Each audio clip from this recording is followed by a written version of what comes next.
अच्छा हाँ, लास्ट दिया था। हाँ तो बढ़िया स्वागत हुआ था, फिर तो सही कह रहे हो। हाँ हाँ, उस स्वैग से ही हुआ, कमला बसंत के साथ। पान पराग है।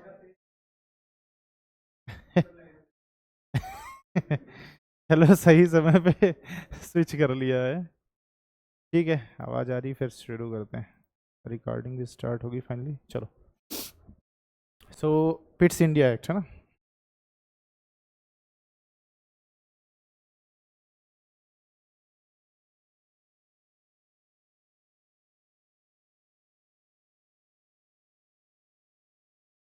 AKA EIC act. हालांकि सारे ही एक्ट EIC एक्ट है, बस इसको स्पेसिफिकली क्यों बोला मुझे रीज़न नहीं मिला, कोशिश की मैंने खोजने की। ठीक है, why it is named because of the PM William पिट, है ना।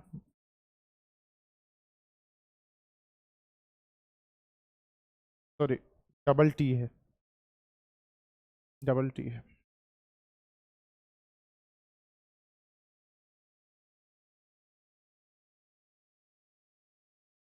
ठीक है।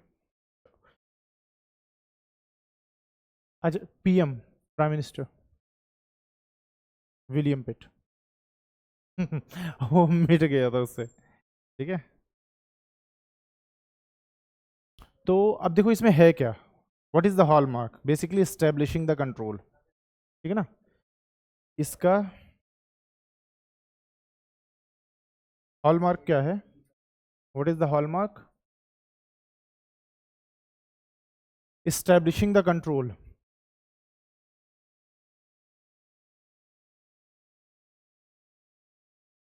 Establishing control, what is the hallmark, establishing control.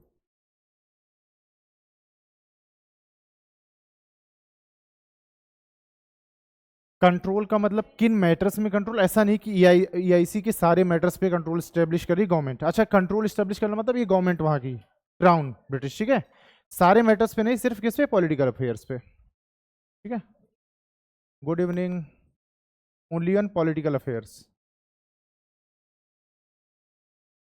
ठीक है, सिर्फ पॉलिटिकल अफेयर्स पे, कॉमर्शियल जो भी चीजें हैं, कितनी चीजें खरीदी बेची, nothing to do with that. Okay, only on political affairs, कि कितना प्रॉफिट कमा रहे हो। बताता हूँ अगर। ठीक है।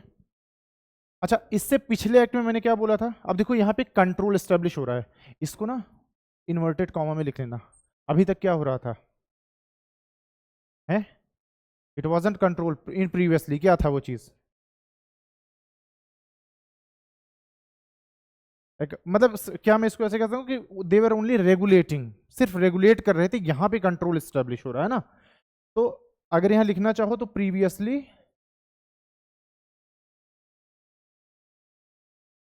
Only regulation. ठीक, पहले सिर्फ रेगुलेशन था, अब यहाँ पे कंट्रोल हो गया। जैसे पहले, चलो आगे शुरू से शुरू करते हैं। ये एक्ट, इसमें तो कुछ बताना नहीं है।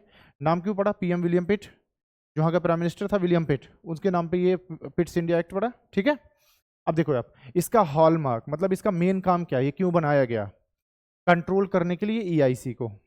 ठीक, इससे पहले वाले जो एक्ट्स थे, या मतलब क्या कहते हैं, 1773 का था। ठीक है, उसमें क्या था, उसमें सिर्फ क्या किया जा रहा था, रेगुलेट किया जा रहा था।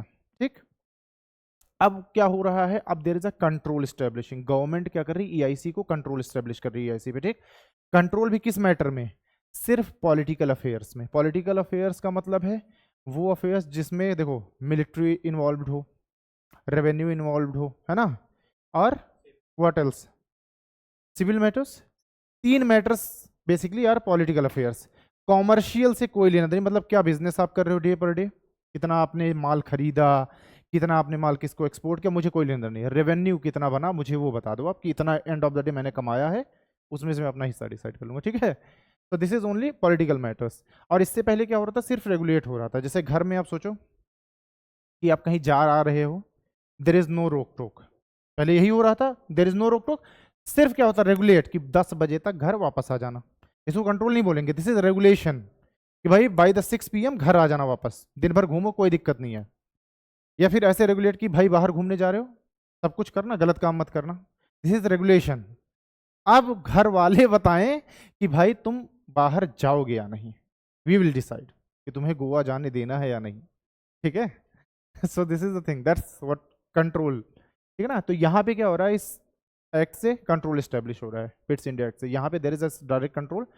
बात वही है कि नॉन स्टेट एक्टर पावरफुल होता जा रहा है, जो कि गवर्नमेंट को ठीक नहीं लग रहा है, प्लस इनको लग रहा है कि they are making huge profits और शेयर नहीं कर रहे उस रेशियो में ना, और कुछ भी हो रहा है। अच्छा, एक और चीज, व्हाइट मैन बर्डन के अगेंस्ट काम कर रहे हैं ये लोग, यही तो बात चल रही है ना इनकी, एक ये भी तो थियरी है कि भाई व्हाइट मैन्स बर्डन। तो दिस इज द थिंग, ये सब कुछ चीजें हैं। अब यहाँ पे देखो थोड़ा सी एक और चीज स्टैब्लिश हो रही है इस एक्ट से, यहाँ पे स्टैब्लिश हो रहा है board of control. Board of control government की बॉडी है जो कि कंट्रोल करेगी किसको, सीओडी को, ठीक है। Board of control, BOC. तो आगे मैं बीओसी बोलूंगा, COD is court of directors. Court of directors के ऊपर एक गवर्नमेंट की अथॉरिटी बन गई जो कि कोर्ट ऑफ डायरेक्टर्स को कंट्रोल करेगी। मैं ऐसे बोल दूं कि इनडायरेक्टली किसको कंट्रोल करेगी, भाई कोर्ट ऑफ डायरेक्टर्स को अगर इफ यू आर कंट्रोलिंग तो you are controlling EIC, East India Company को ही तो कंट्रोल कर रहे हो। उसके मालिक को, जैसे सोचो कि इफ यू आर मालिक ऑफ अ कंपनी, अब सरकार तुम्हें कंट्रोल करने लग जाए तो इनडायरेक्टली सरकार उस कंपनी को कंट्रोल कर रही है। शाश्वत, क्लियर है, ठीक है। तो दिस इज द थिंग। अब देखो यहाँ स्ट्रक्चर क्या बना, तो कैसे करें, कोर्ट ऑफ डायरेक्टर्स था, इधर था, हाँ नहीं नहीं सेम है, कोर्ट ऑफ डायरेक्टर्स वही है, कंपनी के सीईओज, नो वन एल्स, ठीक है। अभी तक कंपनी के सीईओ सब कुछ डिसाइड कर रहे थे, now there is an authority government की, बोर्ड ऑफ कंट्रोल, ठीक, बीओसी, अब सब कुछ ये कंट्रोल करेंगे। एग्जैक्टली देखो, इनिशियली एक क्वेश्चन पूछा गया, आई थिंक यूपीएससी ने पूछा है कि मतलब एक बैकग्राउंड अगर हमें बताना हो, देखो यहां से बैकग्राउंड बन रहा है कि आप ईआईसी को आउट ऑफ पावर करते जा रहे हो, ईआईसी को दरकिनार, इन हिंदी में वो बोले तो है ना, ये तो कर रहे हो आप, साइड करते जा रहे हो। तो ऐसा बोलना गलत होगा कि 1858 में डायरेक्टली कंपनी से रूल ले लिया गया, देखो शुरुआत हो चुकी है इसकी यहीं से। जितने चार्टर एक्ट आएंगे सब में आप देखोगे कि इसकी पावर्स बढ़ती जाएंगी, ठीक है ना। तो दिस इज द थिंग। तो देखो ये था स्ट्रक्चर पहले, this is the previous structure. तो governor general of Bengal responsible था किसके लिए, सीओडी के लिए। भाई जितनी बातें होंगी, जितने अफेयर्स होंगे, सब कुछ मैटर्स, लेटर लिखेगा तो सीओडी की लिखेगा, सब कुछ इसकी जिम्मेदारी थी। Now there is another authority establish, देखो बीओसी, ठीक, बोर्ड ऑफ कंट्रोल्स आ गया। अब ये सीओडी किसके लिए रिस्पॉन्सिबल है, इसके लिए। अब मेनली रिस्पॉन्सिबिलिटी का मतलब ये है, देखो तो इन्होंने बोला जो बीओसी है, देखो ये इसको रेगुलेट करेगी, ये इसको रिपोर्ट करेगा, ये इसको रिपोर्ट करेगा, ठीक। अब देयर इज अ थिंग कि इन्होंने बोला कि जो भी लेटर्स आ रहे हैं इंडिया से, ठीक है ना, इनकमिंग एंड आउटगोइंग लेटर्स, उसकी पूरी नॉलेज हमें चाहिए, दोज लेटर्स। तो जो भी लेटर्स आ रहे हैं, incoming and outgoing letters,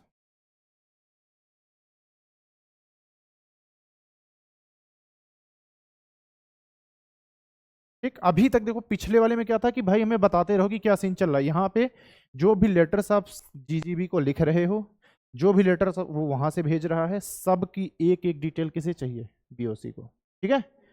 letters इनके पास से यहाँ आएगा और वो लेटर इनको मिलना चाहिए, ठीक है ना। All incoming and outgoing letters without our permission कुछ नहीं होगा, क्लियर है, ठीक है।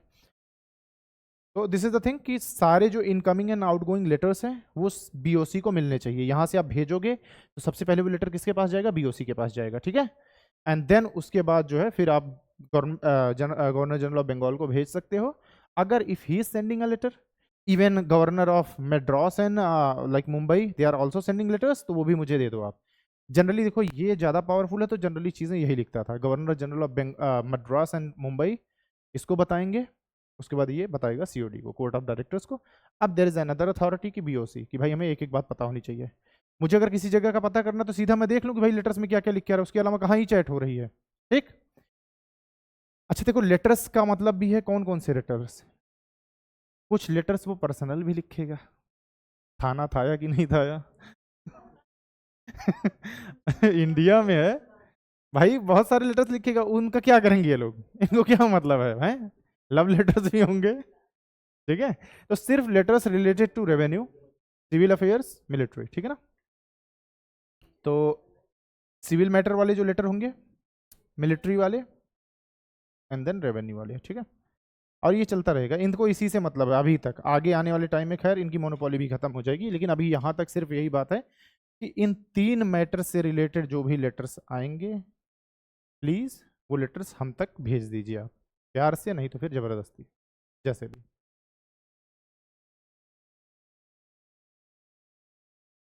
ठीक है। अब देखो ये हो गया। एक और चीज, यहां तक क्लियर है ना? देखो जो बोर्ड ऑफ डायरेक्टर्स है, सॉरी बोर्ड ऑफ कंट्रोल, और यहाँ पे कोर्ट ऑफ डायरेक्टर्स, ठीक, तो they can pass binding orders to COD. ऐसा नहीं है कि कह दिया आपने को लगा कि ठीक है भेज दूंगा, they can pass binding orders, ठीक है ना। तो board of control can pass binding orders to COD. आप बाध्य हैं इस चीज को करने के लिए, बिकॉज पार्लियामेंट से ये चीज हो रही है एंड यू आर बाउंड। आकाश, नहीं समझ आया? जो बोर्ड ऑफ कंट्रोल है, अगर वो सीओडी के कुछ भी कह देगा, कुछ करना ही है, बोले दिन है तो दिन, रात है तो रात, ठीक है ना। एक तो ये स्ट्रक्चर है। अब देखो एक और चीज, अब सीओडी वाले ऑर्डर्स बाइंडिंग होंगे जीजीबी के लिए, board of control can skip COD and he can pass directly orders to GGB from this act, ठीक है ना। तो एक स्ट्रक्चर ये बना कि यहां से डायरेक्टली ये गवर्नर जनरल ऑफ बंगाल को ऑर्डर्स दे सकते हैं। ये चीज समझ आई कि नहीं? इनको बाइंडिंग ऑर्डर्स पास कर सकते हैं, and board of control can skip COD and they can pass direct order to GGB, they can skip COD, ठीक है ना। अगर बोर्ड ऑफ कंट्रोल चाहे तो वो सीओडी को बिना इन्वॉल्व किए डायरेक्ट एक लेटर लिख दे गवर्नर जनरल ऑफ बंगाल को कि ये इस तरह से होना चाहिए, एंड इट इज बाइंडिंग, ठीक है। तो दिस इज द थिंग। तो बोर्ड ऑफ कंट्रोल के 2 पावर्स आ गई, एक तो इनके बाइंडिंग ऑर्डर्स दे सकते हैं, then they can give direct orders to governor general of Bengal. Clear है? इस एक्ट से ये चीज चेंज हुई है 1784, ठीक है ना। ये क्लियर है? एक तो ये काम हुआ, देखो आप, एक और काम देखो आप। अब जब कोर्ट ऑफ डायरेक्टर्स, उनके पास पावर्स है अपॉइंट करने की, किसी को गवर्नर कौन अपॉइंट करेगा वही करेंगे, हाँ? या उसको मैं ऐसे बोलूँ कि पैट्रोनेज पावर। पैट्रोनेज क्या होती है? चलो, व्हाट इज पैट्रोनेज, ठीक है।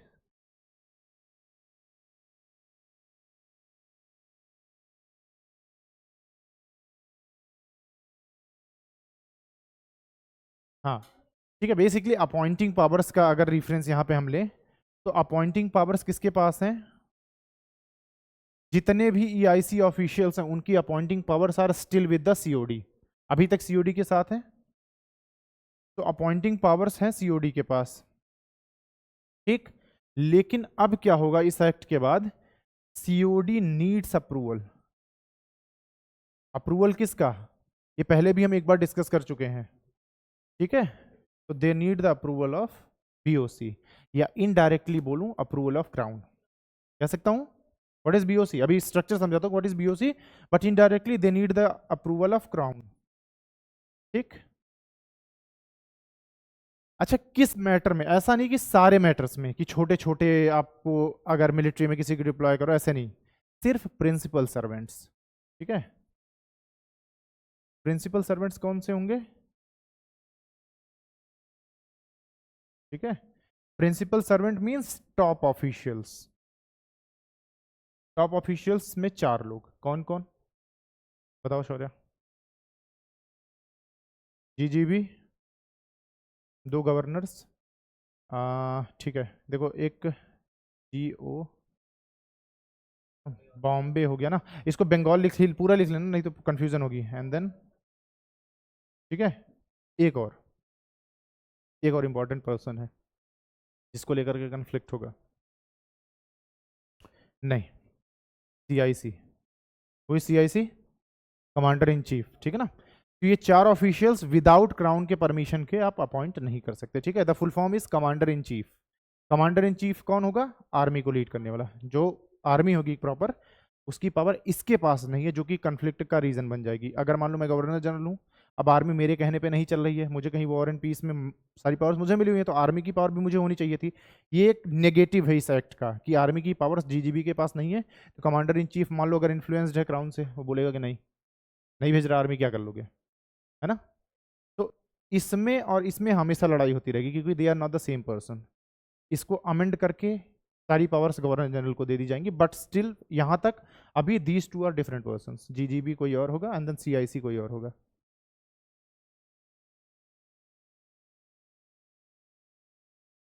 यस देखो आप नेक्स्ट में क्या होगा, जब हम नेक्स्ट चार्टर पढ़ेंगे तो बेसिकली एक तो देखो आप जैसे बैकग्राउंड में ठीक आप बहुत बोल रहे हो कि दे वेर ब्रोक 1770s में, दे वेर ब्रोक। $10 बिलियन का एड मांगा इन्होंने, भाई अगर मैंने इतना पैसा दिया है किसी को, मैं आपको रिवाइव करने में हेल्प कर रहा हूं, तो ऑब्वियसली मेरी कंडीशंस होंगी, तो इसीलिए ये कर पा रहे हैं। Another thing they are the government, ये चाहे तो वैसे भी कर ही सकते थे, but they got the chance. एक होता है कि कोई आप बहाना खोज रहे हो, कर तो आप जबरदस्ती भी सकते थे। भाई अगर ये कंपनी बनी थी ब्रिटिश से बड़ी थोड़ी है, उनके पार्लियामेंट से बड़ी थोड़ी है। आर्मी वगैरह ज्यादा होना is different thing, Britishers are still powerful, वो चाहे तो इसको एलिमिनेट कर सकते हैं। किस तरह से सोचो, अगर मोनोपॉली खत्म कर दें, ब्रिटिश पार्लियामेंट से आपको मोनोपॉली मिली है ना, there are free traders as well जो अलाउड नहीं है अभी तक ईस्ट में ट्रेड करने के लिए, अगर उनको पार्लियामेंट अलाउ कर दे, खत्म हो जाएगी मोनोपॉली आपकी, सब कुछ आप 2 दिन में सड़क पे आ जाओगे। तो दिस इज द थिंग, आगे ये होगा जब मिशनरीज आ जाएंगे और फ्री ट्रेडर्स आ जाएंगे, ईआईसी की इंपॉर्टेंस और कम होती जाएगी, ठीक है ना। तो ये कुछ कुछ पॉइंट्स हम लिखेंगे अगर इस तरह से क्वेश्चन आता है कभी कि भाई EIC, how EIC was eliminated, तो ये सिर्फ 1858 या 1857 के वो रिवोल्ट की बात नहीं है। The background start from here, यहाँ से ही बैकग्राउंड शुरू हो जाता है, ठीक है। खैर, तो इन 4 जो टॉप के ऑफिशियल्स हैं, इनका appointment without the crowns permission या फिर without the approval of BOC it's not possible. Clear है। अब इससे क्या होगा, जनरली देखो तो बेसिकली ये क्राउन कर क्या रहा है, इनडायरेक्टली अपने पर्सन को बिठा रहा है, यही तो हो रहा है। सोच के देखो, सपोज कि सीओडी ने किसी बंदे को पिक किया, सपोज कॉर्नवालिस इज देयर, किसी और को लेकर आए, फाइल भेजेंगे कि साहब इस बंदे को हम अपॉइंट करने जा रहे हैं गवर्नर जनरल ऑफ बंगाल, ये चीज़ होगी। क्राउन बोलेगा ना, नाम पसंद नहीं है, मजा नहीं आया, किसी और को भेजो। 3 बार भेजोगे, 4 बार भेजोगे, 5वीं बार में हाथ जोड़ लोगे, भाई तुम ही बता दो। तो बोलेंगे देखो mister Cornwallis is the best person, he is very good, he is this, he is that, he is वस, उनको भेजो, बहुत अच्छा आदमी है। तो फिर इस तरह से वो बन के जाएगा। ऐसे ही बॉम्बे एंड मद्रास का भी होगा, है ना। And then commander in chief. तो जो भी चीज़ें होंगी देखो, क्राउन उस चीज़ को रिजेक्ट करता जाएगा, अंत में एक टाइम आएगा कि ये लोग बोलेंगे भाई तुम ही बता दो, जब फाइनल अप्रूवल का मेरे पास ही पावर है, बोलेगा ना कि भाई तुम ही बोल दो, तो कुछ आपस में समझौते से किसी एक पर्सन को ये लोग चूज करेंगे। Generally influence will be crowns influence, यहाँ से क्राउन का इन्फ्लुएंस स्टैब्लिश हो रहा है। ओके अच्छा, another thing they use the British phrase, इस चार्टर एक्ट में there is a British phrase used, the phrase is British territory possessions, British territory possessions.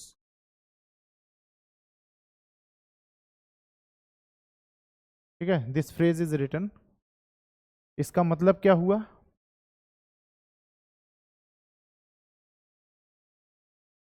जो ईआईसी ने टेरिटरी एक्वायर कर रखी है, it belongs to who, British government. ये आपकी territory नहीं है, ये आपने हमारे लिए कर रखी, ठीक है ना।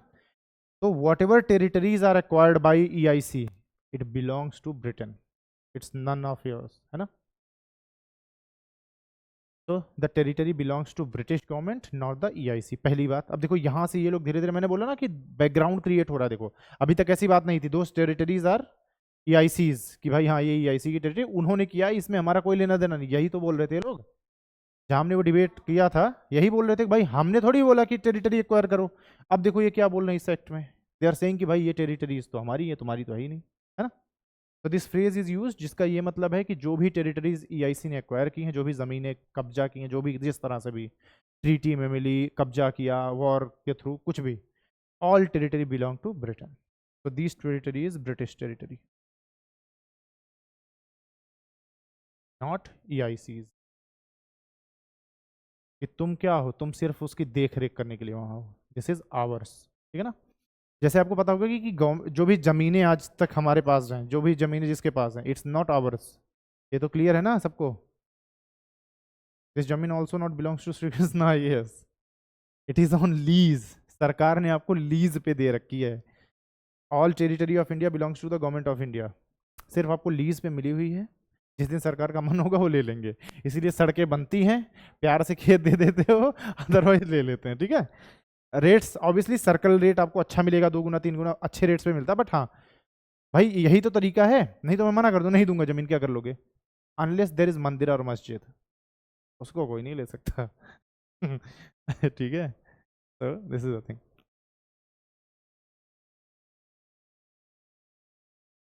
ठीक है, पॉलिटिकल अफेयर्स में क्लियर है कि कौन कौन से matters, basically public public affairs और जो एडमिनिस्ट्रेशन होगा ये चला जाएगा बीओसी के पास, ठीक है ना।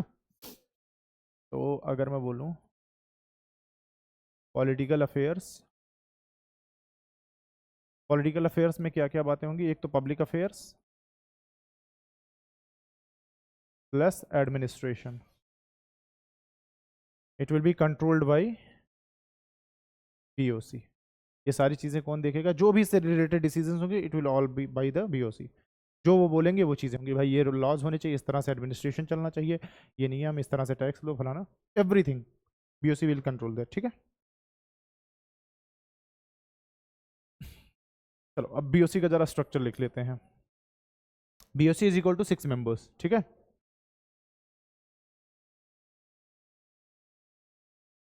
6 मेंबर्स में कौन कौन से होंगे, एक पर्सन होगा one of the secretaries of the state, ठीक है।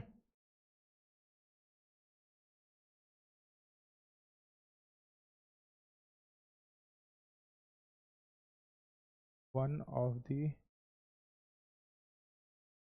सेक्रेटरीज ऑफ स्टेट, ये एक पर्सन हो गया, प्लस एक्सचेकर, एक्सचेकर स्पेलिंग देख लूँ ठीक है क्या एक्सचेकर की, है सही है, क्यू यू ईयर, हाँ ठीक है। And then plus 4 exchequer, 4 privy council members. Spelling बोलूँ EXCHEQUER। एक्सचेकर का मतलब होता है ट्रेजरर, जो क्राउन का ट्रेजरर होगा ना, एक्सचेकर बोलते थे उसको, it's nothing but treasurer, exchequer is nothing but treasurer, ठीक है। खैर तो एक तो सेक्रेटरी, जो स्टेट के सेक्रेटरीज होंगे उसमें से एक पर्सन चुना जाएगा, एक एक्सचेकर होगा मतलब ट्रेजरर होगा, रेवेन्यू की बात है ना, कोई ट्रेजरर होना चाहिए, बताएगा कैसे कि भाई यहाँ इतना पैसा घपला चल रहा है, ठीक है। तो एक ये यहाँ से हो गया 4 ये प्रीवी काउंसिल के मेंबर। प्रीवी काउंसिल के मेंबर्स कौन से हैं, बेसिकली जो राजा की कैबिनेट होती थी, क्राउन्स कैबिनेट, उसमें से 4 मेंबर्स, ठीक है। It's nothing but the from the cabinet of the crown, राजा के ऐसे लोग बैठते थे ना दरबार में, उसमें से 4 लोग privy council, it's related to the king's court, है ना। तो these members means they are from the king's court. Secretaries of the state मतलब हर स्टेट का एक सेक्रेटरी होता था वहां पे। आज के अगर उससे रिलेट करें तो किसको बोलेंगे, गवर्नर,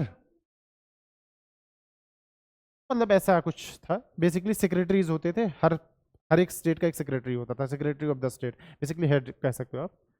तो एक मेंबर यहाँ से, एक मेंबर यहाँ से और 4 मेंबर यहाँ से, टोटल 6 मेंबर्स, ठीक है। This is the structure of the BOC, ठीक है। और ये सारे लोग मिलकर के, देखो इसमें मैक्सिमम लोग किसके बैठे हैं, क्राउन के बैठे हैं, ठीक है। अगर मैं इसको हटा भी दूं, इसको भी हटा दूं, तो 4 लोग तो क्राउन के ही बैठे हैं। अगर मान लो कि वोटिंग हो रही है तो 4 लोग तो बोलेंगे कि भाई जैसा क्राउन चाहेगा वैसा चीज़ होगी। बाद में इस चीज़ को रिड्यूस कर दिया जाएगा, क्राउन का धीरे धीरे इन्फ्लुएंस खत्म कर दिया जाएगा कैबिनेट को नेक्स्ट आने वाली चीज़ों में, but this is the structure of the BOC, ठीक है। और प्रीवी काउंसिल बेसिकली ये 4 लोग किंग के कोर्ट के होते थे, they are the kind advisories, कि भाई किंग को अगर कोई डिसीजन लेना है या क्वीन को कोई डिसीजन लेना, तो दे आर द एडवाइजरीज कि भाई हाँ इसको इस तरह से करो, आप इस तरह से करो, दीज आर द थिंग्स, ठीक है। कुछ पॉइंट लिख लो आप इसी एक्ट में, पॉइंट डालो। तो सबसे पहला पॉइंट लिखो आप, रोल ऑफ बीओसी, इनका मेन काम था क्या, करते क्या थे ये। तो द फर्स्ट काम वाज, मतलब ऐसे कॉमा कर करके लिखते जाओ, role of BOC. So superintendent, superintendent है ना,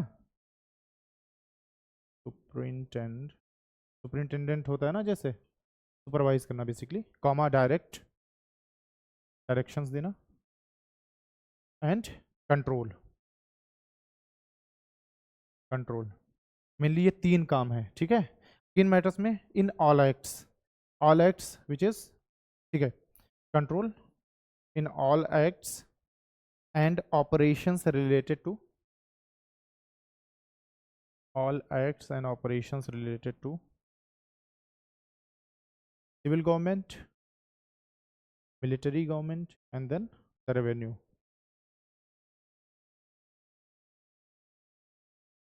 Okay. Civil government, military,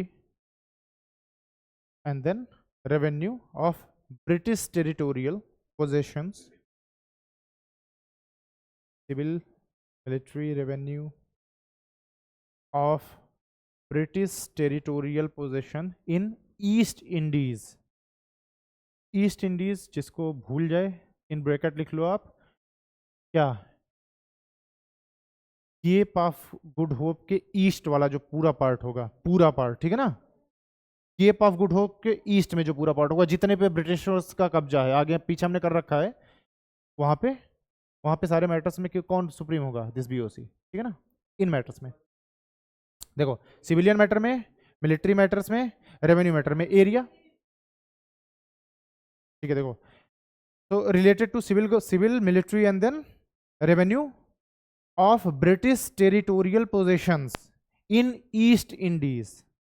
east Indies का मतलब है केप ऑफ गुड होप के ईस्ट में जितनी भी टेरिटरी है, उसमें जो भी एरियाज हैं, जो भी ब्रिटिशर्स के पोजेशंस में हैं, वहां के सिविल मैटर्स में, मिलिट्री मैटर्स में, रेवेन्यू मैटर्स में BOC will be the top.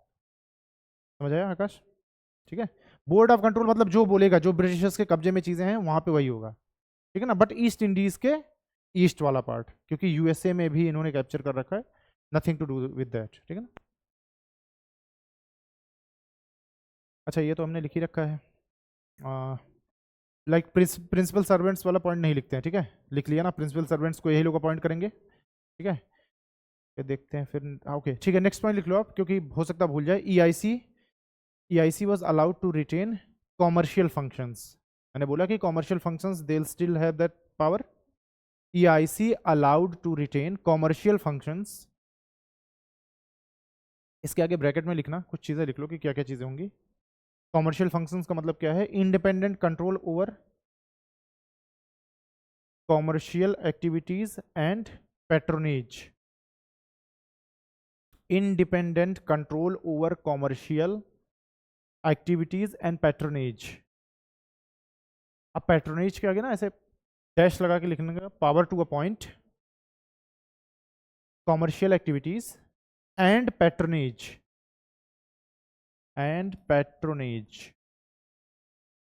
ठीक है। अब इसके आगे कॉमा लगा के लिखना पावर टू अपॉइंट, कि किसी को अपॉइंट करना है, मतलब एक्सेप्ट दोस प्रिंसिपल सर्वेंट्स। ये क्लियर है ना? प्रिंसिपल सर्वेंट्स को छोड़ करके बाकी भी पोस्टिंग होगी भाई, किसी एरिया में कोई हेड होगा, है ना, टीम लीडर्स होंगे, टीएल, ठीक है। ओके, तो पावर टू अपॉइंट, पोस्ट और ट्रांसफर, भाई किसी की पोस्टिंग, अपॉइंट करना, ट्रांसफर करना, ये सारे power still with the EIC, ठीक है। And dismiss EIC officials, appoint करने की पावर, डिसमिसल की power is still with the EIC except civil principal servants, ठीक है। एक्टिविटीज एंड पैट्रोनेज, कॉमा लगा के, मतलब डैश लगा के लिखेंगे, power to appoint, post, transfer and dismiss EIC officials except principal servants. तो प्रिंसिपल सर्वेंट्स को छोड़ करके ये सारी एक्टिविटीज जो भी होंगी, मतलब ये पावर स्टिल विद देम। एक लाइन बोल रहा हूँ, बताना ये सही है या गलत है, उसके बाद लिखना इसको, ठीक है। Therefore, Pitt's India Act led to dual government. Can I say it like that? ठीक बात है। दो लोग हो गए ना, there are dual government establishment, ठीक है। तो इसको लिख लो आप, therefore Pitt's India act led to dual government. तो पिट्स इंडिया एक्ट से क्या हो रहा है? डुअल गवर्नमेंट एस्टेब्लिश हो रही है,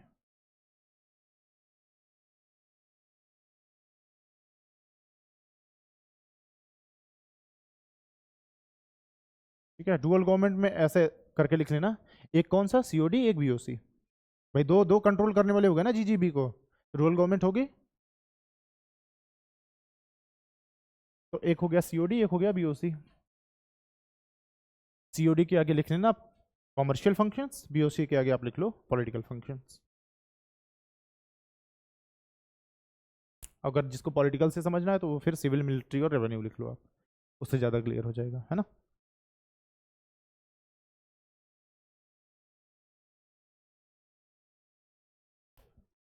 नेक्स्ट पॉइंट लिखने से पहले मुझे बताना कि ये सही है या नहीं, लिखना होता अभी इसको।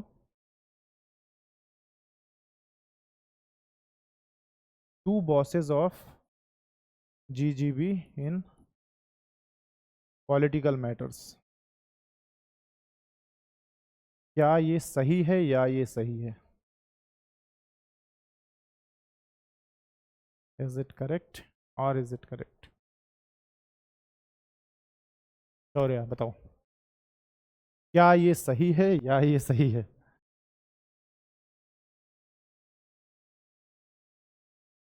इसका ये मतलब नहीं कि बाकी लोग नहीं बताएंगे। हैं? सही है। और कोई अपना ओपिनियन देना चाहेगा? सही है। हम्म, नहीं चलेगी, लेकिन वही तो मैं बोल रहा हूँ कि यहाँ पे मैंने देखो कोई कंडीशन नहीं लगाई, मैंने सिर्फ बोला कि अब दो बॉस हैं। किसके? जीजीबी के, इन पॉलिटिकल मैटर्स की भाई, एक है बीओसी एक है सीओडी, क्या ये सही है?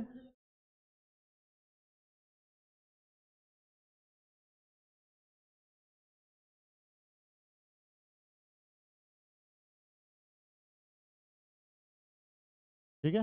हाँ, ये गलत बात है। ठीक है।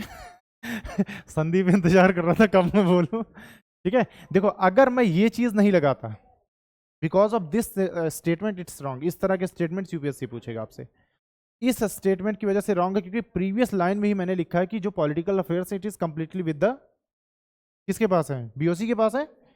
तो मैं कैसे कह सकता हूँ कि भाई सीओडी उसमें इंक्लूड हो रहा है? नहीं हो रहा ना। अगर मैं सिर्फ इतना बोलूं कि now to bosses of GGB, ये सही बात है। टू बॉसेस किस सेंस में? कॉमर्शियल मैटर्स में देयर इज वन बॉस और पॉलिटिकल मैटर्स में देयर आर अनदर बॉस। तो यहां तक ये बात ठीक थी, इस वजह से ये बात गलत हो गई। इस तरह के स्टेटमेंट्स आएंगे तो इन चीजों को ध्यान रखना आप, ठीक है। ठीक है, एग्जैक्टली अगर मैं पॉलिटिकल मैटर्स नहीं बोलता, इन पॉलिटिकल एंड कॉमर्शियल मैटर्स भी बोल देता तो भी ये बात सही हो जाती है ना, क्योंकि मैंने स्पेसिफिकली बोला। शाश्वत वेरी गुड। तो इस तरह से समझ थोड़ी होनी चाहिए हमारे पास। दो बॉस होंगे, लेकिन commercial and political matters both में, कॉमर्शियल में होगा सीओडी, पॉलिटिकल मैटर्स में बीओसी, ठीक है ना। तो दिस इज द थिंग, इस लाइन को लिख लो आप, याद रखना आप।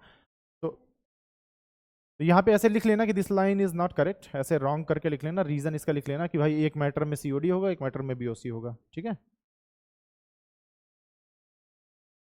सो दिस स्टेटमेंट इज रॉन्ग, क्यों? क्योंकि एक मैटर सीओडी के पास होगा which is commercial, and then BOC is political, correct.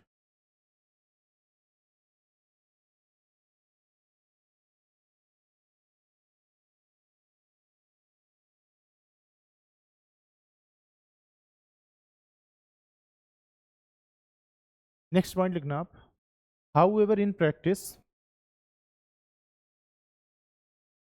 इन दो बॉस के होने की वजह से होगा क्या कि जो गवर्नर जनरल ऑफ बंगाल है इट विल एक्ट इंडिपेंडेंटली। उसको समझाता हूं कैसे, बट आप लिख लो इस लाइन को, however in practice it meant no control,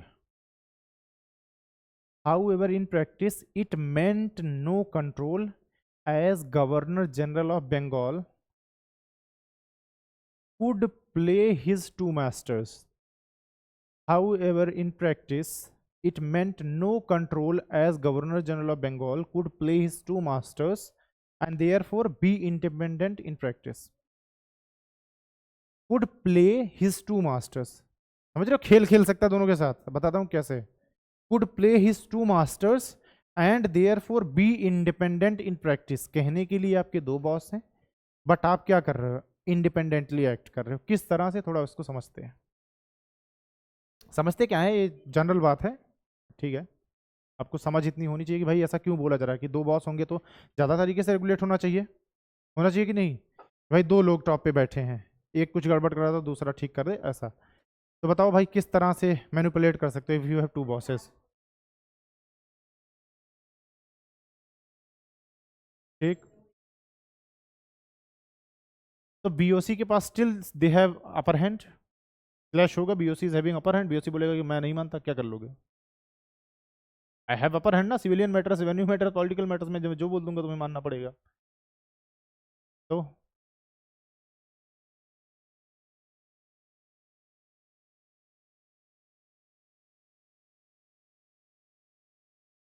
बताओ दिव्या। ठीक। नहीं, कॉमर्शियल मैटर्स कहाँ है बीओसी के पास? कॉमर्शियल मैटर्स तो ये इसके पास है। देखो होगा क्या इसमें, मतलब बेसिकली अगर इसको हम एक नॉर्मल आम उसमें समझें, देखो there is a huge distance. ठीक। अब मान लो यहाँ से बोर्ड ऑफ डायरेक्टर्स ने कोई ऑर्डर पास किया, उसको एक लेटर लिखा। अब मेरा मन कुछ और करने का, हम गवर्नर जनरल ऑफ बंगाल, मेरा मन कुछ और करने का, मैंने कर दिया। अब बीओसी मुझसे पूछेगा कि भाई तुमने ऐसा कैसे कर दिया, तो बोलेगा कि साहब सीओडी वाले ने बोला था। तो बॉस है ना, उसको ब्लेम करूंगा कि भाई सीओडी वाले ने बोला था, आप उनसे जाके समझ लो। ऐसे ही कुछ सीओडी करेगा तो मैं बोलूंगा भैया ये तो हो नहीं पाएगा क्योंकि बीओसी वाले सर ने तो कुछ और बोला था। तो ठीक है, शायद एक्सप्रेस नहीं कर पाए, ठीक है कोई बात नहीं, but this is the thing, correct. अब ये खेल रहा है इन दोनों के साथ कि भाई एक इसको ब्लेम कर देगा कि भाई इन्होंने ये बोला था, फिर इनको ये बोला था। एक और तरीका देखो, कई सारे क्लॉज या कई सारी बातें उस चार्टर एक्ट में इस तरह से लिखी विच इज नॉट क्लियर, है ना। अब उसको मैं किस तरह से इंटरप्रेट करता हूं ये मेरी मर्जी है ना। मैं चलो उसने बोला ब्रिटिश टेरिटरीज, तो टेरिटरी का मतलब मैंने जमीन बोला, मैंने बोला कि बाकी जो पोजेशन है मेरे भाई, धन दौलत है, वो सब मैं अपने मन से यूज करूंगा। मैं बोलूंगा मैं तो इसका मतलब यही समझा भाई, यही आपने लिखा था, मुझे इसका मतलब ये समझ आया तो मैंने ये कर दिया। ये भी तो एक तरीका है, unless you make it clear कि भाई आप एक एक चीज क्लियर लिखो। जब भाई हमारा कॉन्स्टिट्यूशन बना तो बहुत सारी बातें ऐसी थी जिसको अमेंड करते गए हम, एक बार के लिए इनिशियली बना दिया गया, फिर अमेंडमेंट्स होती रही। ऐसे ही जब लेटर्स लिख दोगे, सारी प्रॉब्लम्स थोड़ी आपको पता है इंडिया की। मुझे अगर इंडिपेंडेंटली एक्ट करना होगा तो आप कुछ बोलोगे, मैं उसको कुछ और समझूंगा। आपने सन बोला सूरज के लिए, मैंने उसको बेटा बोल दिया, हालांकि मुझे पता है कि तुम सूरज की बात कर रहे हो, लेकिन मैं किस तरह से इंटरप्रेट कर रहा हूँ ये भी तो बात है। तो इस तरह से खेल चल रहा था। Governor general of Bengal still acting independently, ये एक नेगेटिव भी है इस पिट्स इंडिया एक्ट का, ठीक है ना। ओके चलो, तो पिट्स इंडिया एक्ट इस, ठीक है ठीक है। एक और पॉइंट लिखो आप, एक और काम इसमें हुआ, जो साइज ऑफ सुप्रीम काउंसिल थी, सुप्रीम काउंसिल याद है, सुप्रीम कोर्ट था, एक सुप्रीम काउंसिल थी, उसको रिड्यूस कर दिया गया, ठीक है। Size of supreme council of Bengal was reduced, ठीक है ना। सुप्रीम काउंसिल ऑफ बंगाल है ना, SCOB ऐसे लिख दूं, क्योंकि सिर्फ SC लिखूंगा तो फिर ये कंफ्यूजन रहेगी। सुप्रीम कोर्ट की बात कर रहा हूँ, supreme court was also establish in Calcutta, remember, याद है ना, ठीक है। तो supreme council of Bengal was reduce to 3 members, पहले 4 मेंबर्स होते थे, अब 3 मेंबर्स होते हैं, ठीक है। तो reduce to 3 members, in bracket अगर याद ना हो किसी को तो लिखना, पहले 4 मेंबर्स थे, बिफोर इट वाज 4 मेंबर्स, ठीक है, 3 मेंबर्स।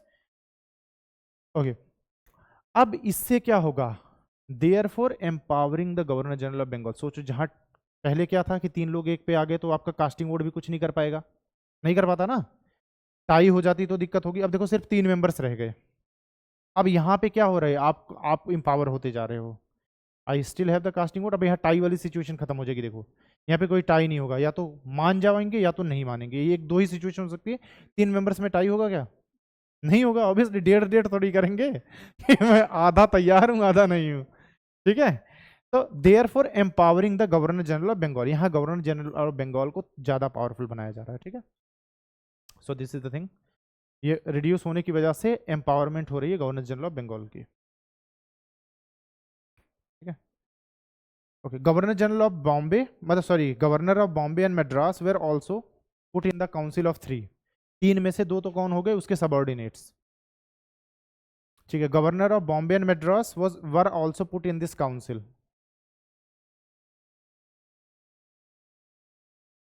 स्ट्रक्चर, ठीक है, बताता हूँ। तो governor of Bombay and Madras were also put in the council, plus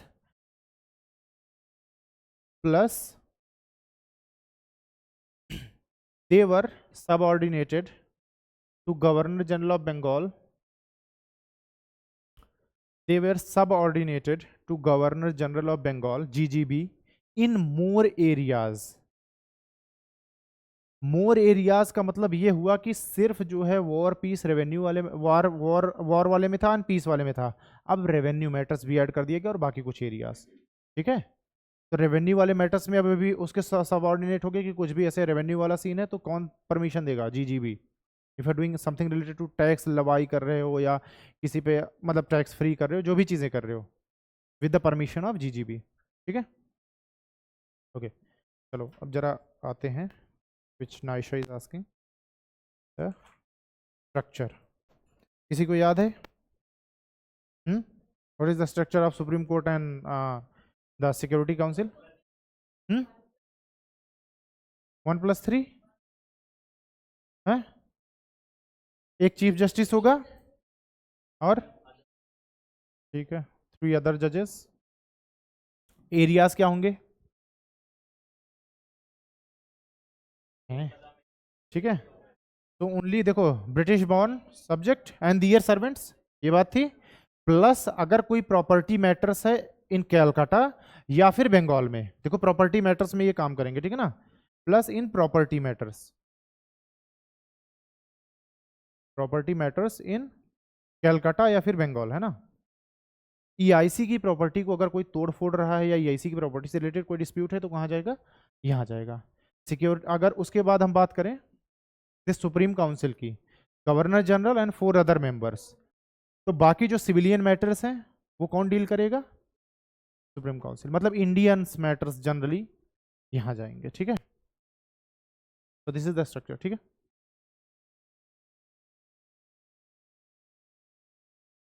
four other members में जनरली होते थे कि जो ईआईसी ऑफिशियल्स होते थे जनरली, जिन पे बेसिकली आप देखो जिन पे क्राउन का इन्फ्लुएंस होता था, टू बी ऑनेस्ट, तो क्राउन अपने बंदों को बैठाता था। ठीक है, और जनरली उसमें कौन से होते हैं, जैसे ब्रिटेन में कोई अच्छा काम कर रहा है और मुझे क्राउन को ये भरोसा है कि भाई ये ठीक काम करेगा, तो ये उसको भेज देते थे कि कम से कम अपने जो नुमाइंदे हैं उनको वहां पे रखो। ठीक है, establishing control over GGB because they are giving him powers, तो they are establishing control as well, कि 4 और लोग होंगे उसको रेगुलेट करने के लिए। ठीक है, अब कुछ नेगेटिव्स लिख लो, 2-3 पॉइंट्स इसके, कुछ नेगेटिव्स थे इसके जिसके लिए एक अमेंडिंग एक्ट लाया जाएगा। Okay, property matters in Calcutta and Bengal. ठीक है, कैलकाटा में हो रहा है स्पेसिफिकली या पूरे बंगाल में हो रहा है, ईआईसी की प्रॉपर्टी को कोई डैमेज कर रहा है, तो those matters will be in the supreme court, council में नहीं जाएंगे। ठीक है ना। ब्रिटिश बॉर्न जो भी गोरे होंगे उन्हीं के मैटर्स, गोरे और उनके जो इंडियन नौकर हैं सिर्फ उनके मैटर्स। ठीक है, नेगेटिव्स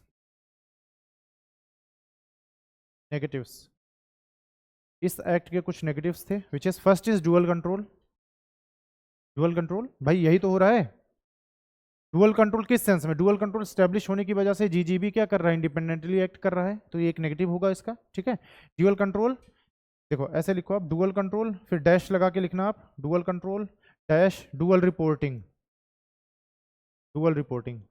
यही तो होगा कि पहले एक पूछेगा फिर दूसरा पूछेगा। And it will lead to therefore governor general of Bengal acted at his discretion, समझ आया ना। इट विल लीड टू क्या? GGB acted at his discretion, जैसा मेरा मन होगा उस तरह से मैं एक्ट करूंगा, इसको कुछ और बताऊंगा, अगले को कुछ और बताऊंगा, बोलूंगा कि ये उसने कहा था, ये इसने कहा था। ठीक है, तो दिस इज द थिंग।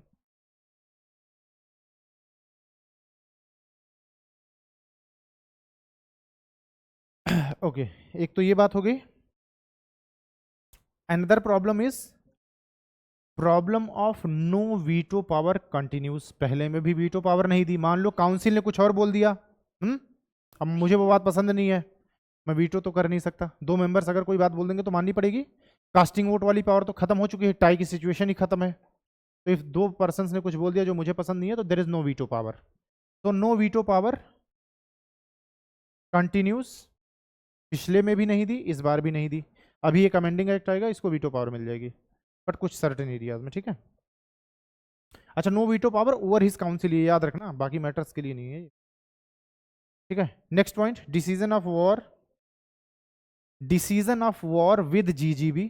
किसी से लड़ाई करनी है, इसका डिसीजन कौन लेगा? गवर्नर जनरल ऑफ बंगाल लेगा। वॉर एंड पीस का decision but the problem is the army is with CIC, so there is a conflict between them. मैंने वॉर का बात कर ली, मैं आया, सोचो तुम्हारे घर या तुम्हारे एरिया में, मैंने बोला कल आके मारूंगा तुमको। अब मैंने अपनी आर्मी को फोन किया कि भाई कल मार करने चलना है, वो बोले हमारा मन नहीं है, बात खराब हो गई, है ना। तो दिस इज द थिंग, ठीक है, ओके। तो decision of war with GGB but to use army with CIC, ठीक है ना, which led to the conflict between these two. मैंने वॉर की धमकी दे दी किसी को, मेरा कमांडर इन चीफ बोल रहा है मेरा मन ही नहीं है, तो दिस इज द थिंग, ठीक है। सारे लोग सैम बहादुर थोड़ी होते हैं,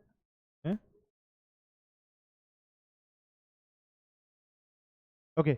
next point,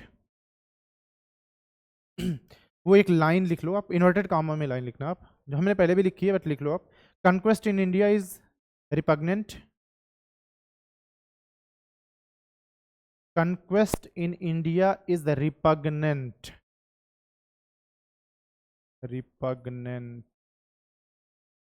conquest in India is repugnant to wish, comma, policy and honor of this nation, ठीक है ना।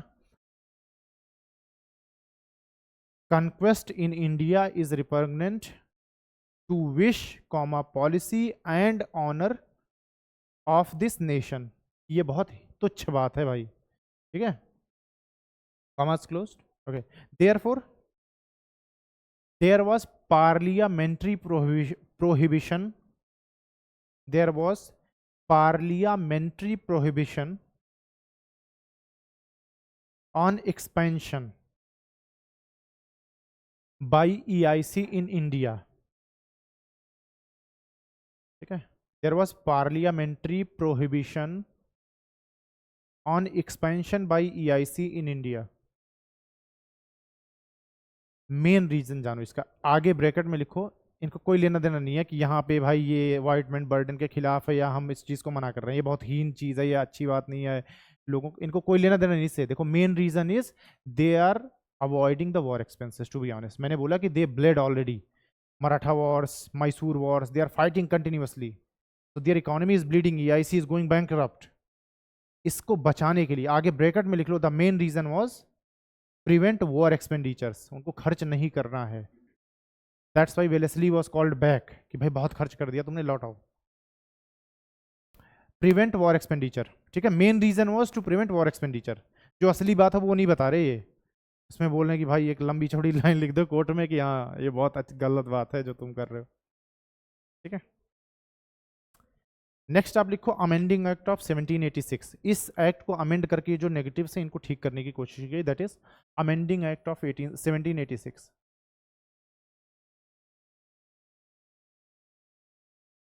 ठीक है, 3-4 पॉइंट्स इसमें कुछ ज्यादा नहीं है, इसी को बेसिकली थोड़ा सा अमेंड कर दिया गया। पहला पॉइंट लिख लो आप, veto power to GGB, veto power to GGB। पहला पॉइंट इज, देखो जी वीटो पावर दे दी गई, veto power to GGB over council, over his council basically, लेकिन इन एक्स्ट्रा ऑर्डिनरी सिचुएशंस। ठीक, मैंने क्या बोला था, सोचो, एक्स्ट्रा ऑर्डिनरी सिचुएशन बोल दिया, अब मैं किस चीज को एक्स्ट्रा ऑर्डिनरी सिचुएशन मान लूं, तुम्हें क्या पता, मैं बोलूँ ये सिचुएशन एक्स्ट्रा ऑर्डिनरी है, मैं वीटो कर रहा हूं इसीलिए। तुमने एक्सप्लेन नहीं किया ना चार्टर एक्ट में, देयर इज नथिंग मेंशन्ड कि भाई इस सिचुएशन को मैं एक्स्ट्रा ऑर्डिनरी मानूंगा। अब मेरे लिए कुछ भी एक्स्ट्रा ऑर्डिनरी सिचुएशन हो गई, भाई मेरे दिमाग में इतना ही लगा, मुझे लगा ये एक्स्ट्रा ऑर्डिनरी सिचुएशन है, इसलिए मैंने वीटो कर दिया। कर सकता हूँ कि नहीं? तो दीज आर द थिंग्स। तो देखो यहाँ पे कुछ ट्रीटमेंट मिल रहा है, तो उस चीज को आप, तो ये किस कंडीशन में होगा वीटो पावर? इन एक्स्ट्रा ऑर्डिनरी सिचुएशन। जब कोई ऐसी सिचुएशन आ गई कि विच इज कि अब ये चीज बदली नहीं जा सकती या वीटो करना ही पड़ेगा, इट इज अगेंस्ट एकदम ह्यूमैनिटी और समथिंग, उनका शायद ये मतलब रहा होगा, बट ये तो कुछ मतलब प्रेटेंड कर सकता ना भाई, जब आपने मेंशन नहीं किया। अगर मान लो आपके घर वाले बोले कि भाई 6 बजे कहीं मत जाना, तुम सुबह के 6 बजे कहीं मत जाओ, शाम को निकल जाओ, आपने ये PM तो बोला नहीं है। This is the thing. Okay, next point, EIC empowered to appoint, EIC empowered to appoint same person as GGB and CIC. देखो उस चीज को फिक्स कर दिया, तो गवर्नर जनरल ऑफ बंगाल भी सेम पर्सन होगा, कमांडर इन चीफ भी सेम पर्सन होगा, है ना। तो नेक्स्ट पॉइंट, मतलब same person can be both.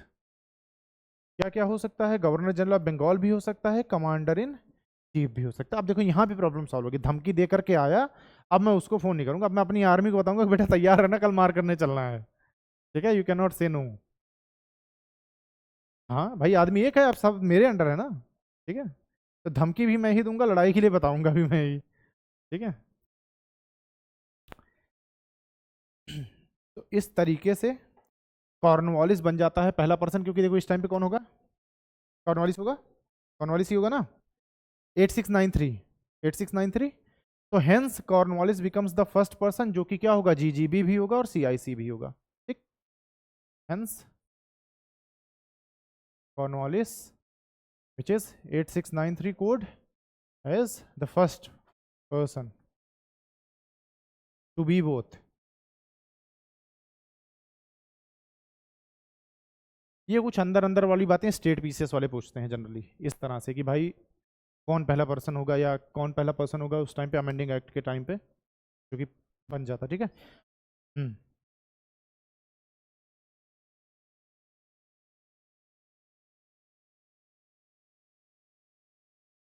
Understanding समझते हैं थोड़ा सा फैक्चुअल के साथ। बात ये है, देखो यूपीएससी कभी भी आपसे फैक्चुअल चीजें नहीं पूछेगा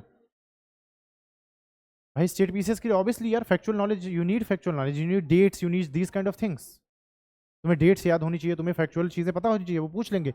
डेटा पूछा गया है एग्जैक्टली बहुत बार, सेंसस से रिलेटेड डेटा पूछ देंगे कि भाई इतनी थी, अभी पॉपुलेशन इतनी बढ़ गई, या फिर इतनी इनकम थी इस चीज से, अभी ये बढ़ करके कितनी होगी, ऑप्शंस में दे देंगे, लो करो, हैं। मतलब देखो एक होता है हार्ड कर देना किसी चीज को, रट लेना, रटना is not hard, understanding is hard. किसी चीज को समझना इज वेरी मुश्किल, रट लेना इज नॉट दैट मुश्किल, है ना। ओके, इसी के साथ आप लिख लो, इन ब्रैकेट लिख लो, पहला गवर्नर जनरल ऑफ बंगाल कौन होगा, यहां याद रखने के लिए। फर्स्ट जीजीबी कौन था, है फर्स्ट जीजीबी वॉरेन हेस्टिंग्स, ठीक है, 7385। मतलब यहाँ याद रखने के लिए लिख लो, क्योंकि ये चीज आपने लिखी तो इससे आपको याद रहेगा। पहला जी था WH which is Warren Hastings 7385, ठीक है, ये था उसका टाइम। तो पहला गवर्नर जनरल ऑफ बंगाल था Warren Hastings. Then first governor general of India कौन होगा, विलियम बेंटिक, ठीक है। द कोड इज 2835, ठीक है। तो first GGI governor general of India is William Bentinck, William Bentinck, the code is 2835। 28 मतलब इन 18th century, sorry 19th century, 18th कह रहा हूँ, ठीक है। अब इससे ना थोड़ा याद रहेगा। अच्छा, अब ये आप लिख रहे हो, तो 1857 के बाद जो गवर्नमेंट ऑफ इंडिया एक्ट आएगा, इनको रिप्लेस कर दिया जाएगा वाइस रॉय से। तो फर्स्ट वाइस रॉय भी यहीं लिख लो आप, कौन था, cunning, Lord Canning, cunning, Lord Canning, ठीक है। And the time was 5662, first vice Roy of India.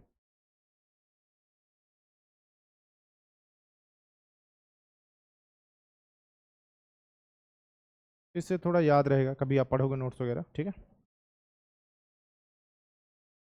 अब जो ये पिट्स इंडिया एक्ट है 1857 1858 तक, इसमें थोड़े बहुत चेंजेस होते रहेंगे। मतलब जो 70, मतलब बेसिकली 1784 वाला जो पिट्स इंडिया एक्ट है, इसमें मोर और लेस चेंजेस कर करके यही कंटिन्यू रहेगा टिल 1858, जब तक गवर्नमेंट ऑफ इंडिया एक्ट नहीं आ जाता, ठीक है।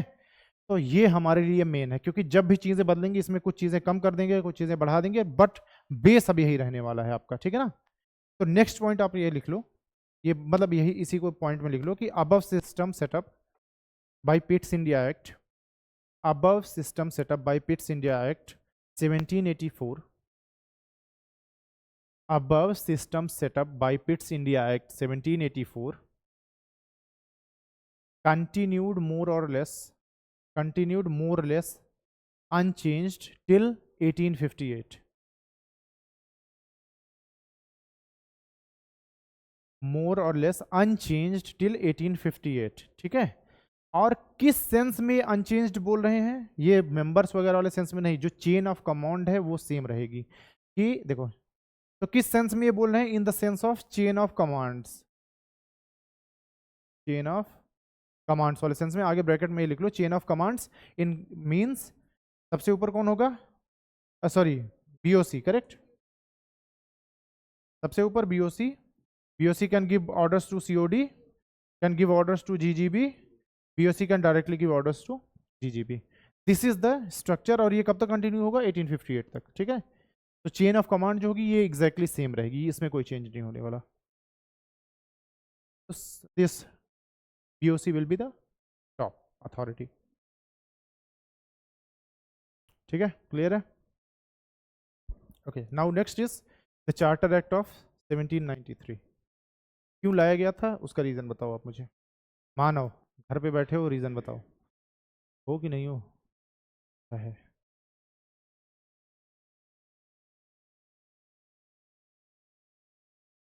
ठीक है, चार्टर एक्ट ऑफ 1793 ये लाना क्यों पड़ा, व्हाई इट वाज नेसेसरी, ये बताओ आप।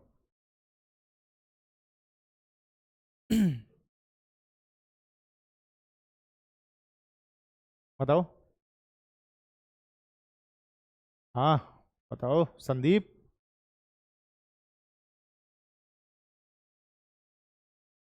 अरे मानो यस सर नहीं पूछ रहा मैं, पता रीजन पूछ रहा हूँ, यस सर लिख के भेज रहा है।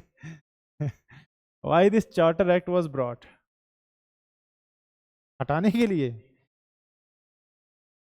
ठीक है वो तो ठीक है बात, इसकी जरूरत क्यों थी, देखो because the company needed the renewal, उनका जो चार्टर था ना वो खत्म हो रहा था, कि एक देखो सर्टेन पीरियड के लिए था, अब वो खत्म हो रहा था, तो कंपनी चार्टर को किस चीज की जरूरत थी, रिन्यूअल की।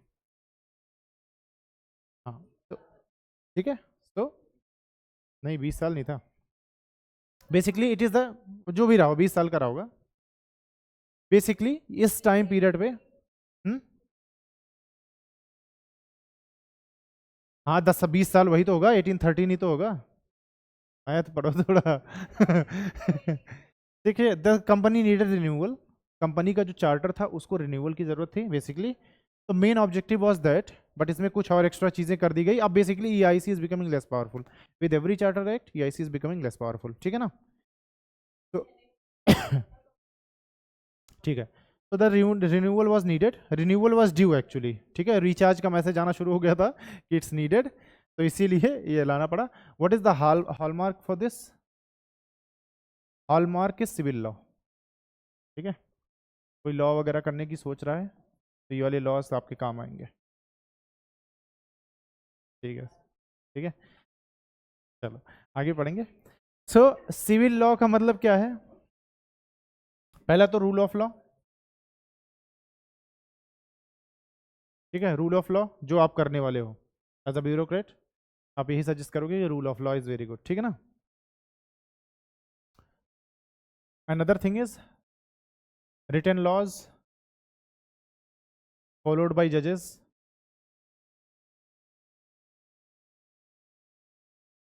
ठीक, अब प्रॉपर एक गाइडलाइन मिलेगी जज को कि भाई अगर इसने ये किया है, किसी ने चोरी की, इसके हाथ काट दो, ठीक है, ऐसे वाले लॉज, ठीक है। अनदर थिंग पहले तक नहीं था, इसमें आएगा रिटन जजमेंट एज वेल, आपने अगर कोई चीज़ जजमेंट दिया है तो क्यों दिया है, इट शुड बी रिटन, है ना। बाद में पलट जाओ तो कह दो कि मैंने ये नहीं किया था, कैमरा थोड़ी था उस टाइम पे, पलट जाओ कह दो मैंने ऐसा थोड़ी कहा था, रिटन जजमेंट, ठीक है। सिविल लॉ में मतलब देखो, rule of law, written laws followed by the जजेस and then written judgment, and then another thing is law in vernacular, ऐसे बोल लो आप,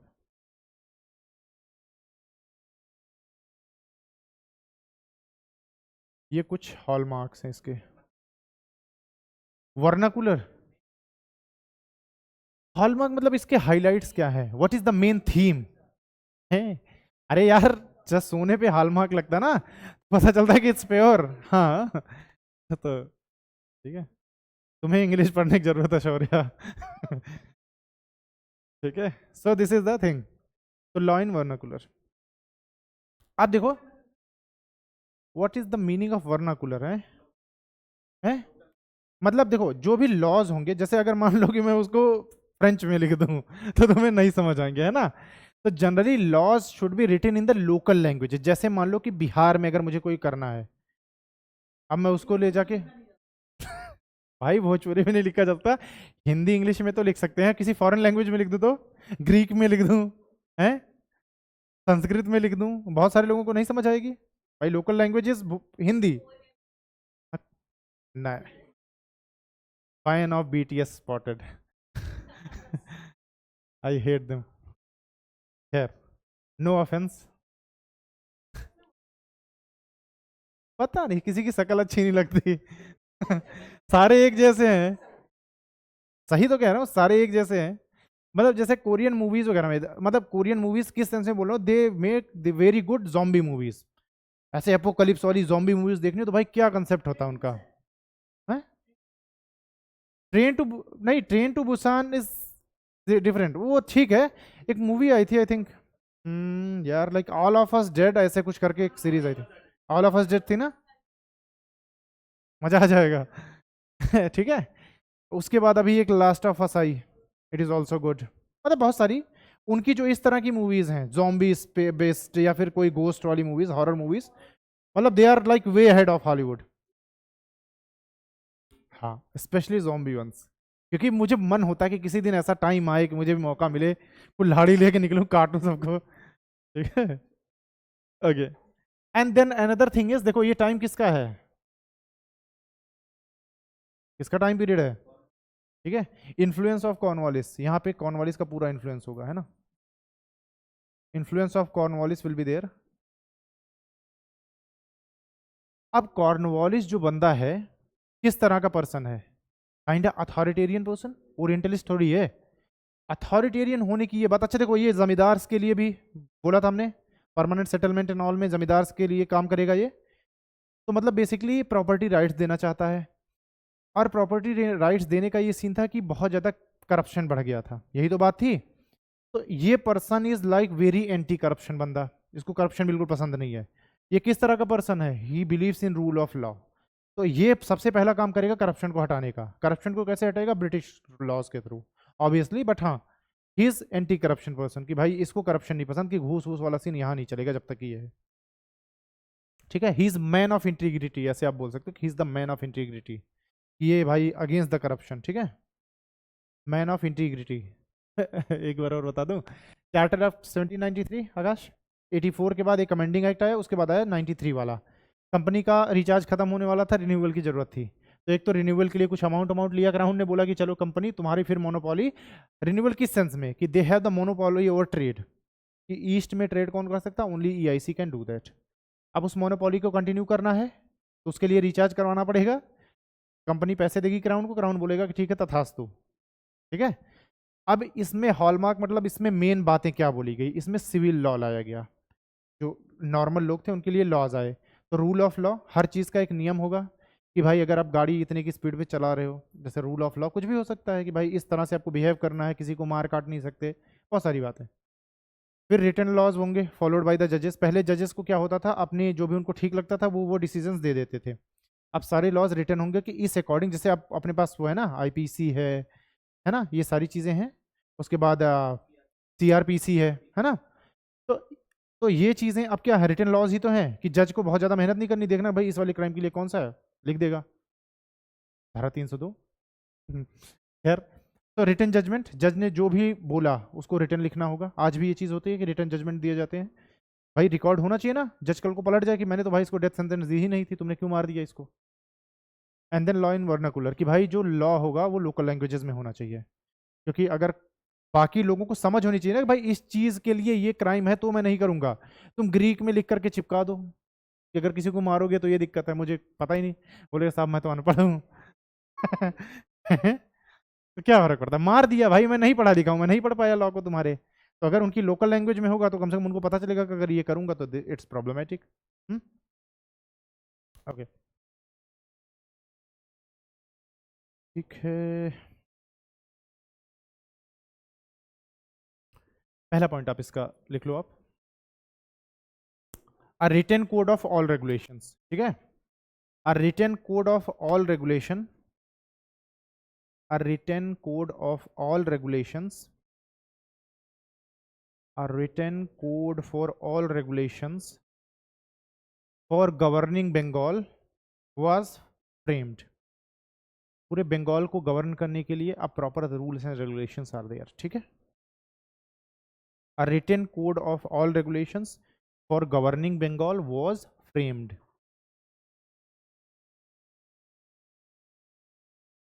क्योंकि कॉर्नवालिस है तो ये बात ऑब्वियस है, हम पहले भी कर चुके हैं, बट नेक्स्ट पॉइंट आप लिख लो। The regulation dealt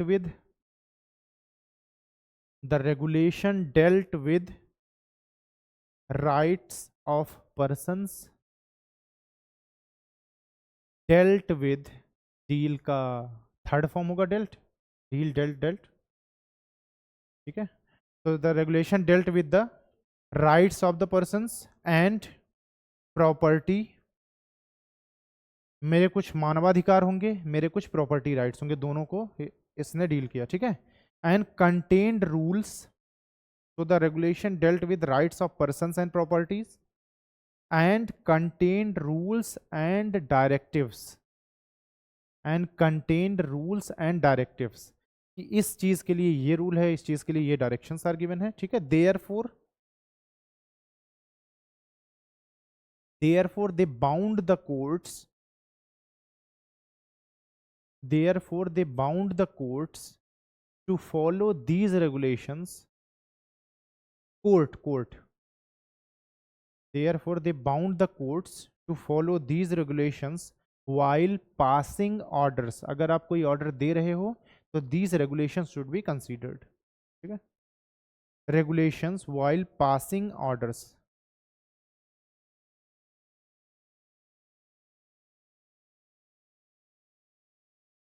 अगर ये लाइन समझ आ गई तो ठीक है, नहीं तो ये लिख लो।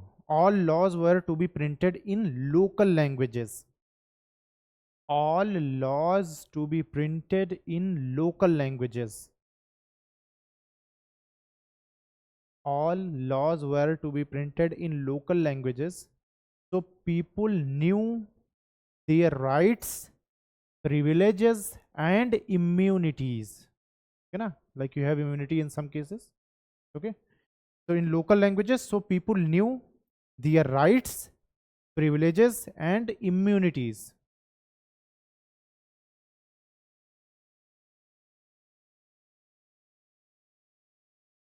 ये था सिविल लॉ वाला बात, ठीक।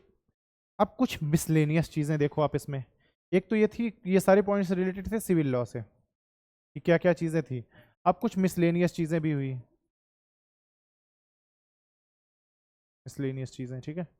उसमें क्या क्या हुआ देखो आप। सबसे पहले साइज ऑफ बीओसी रिड्यूस्ड,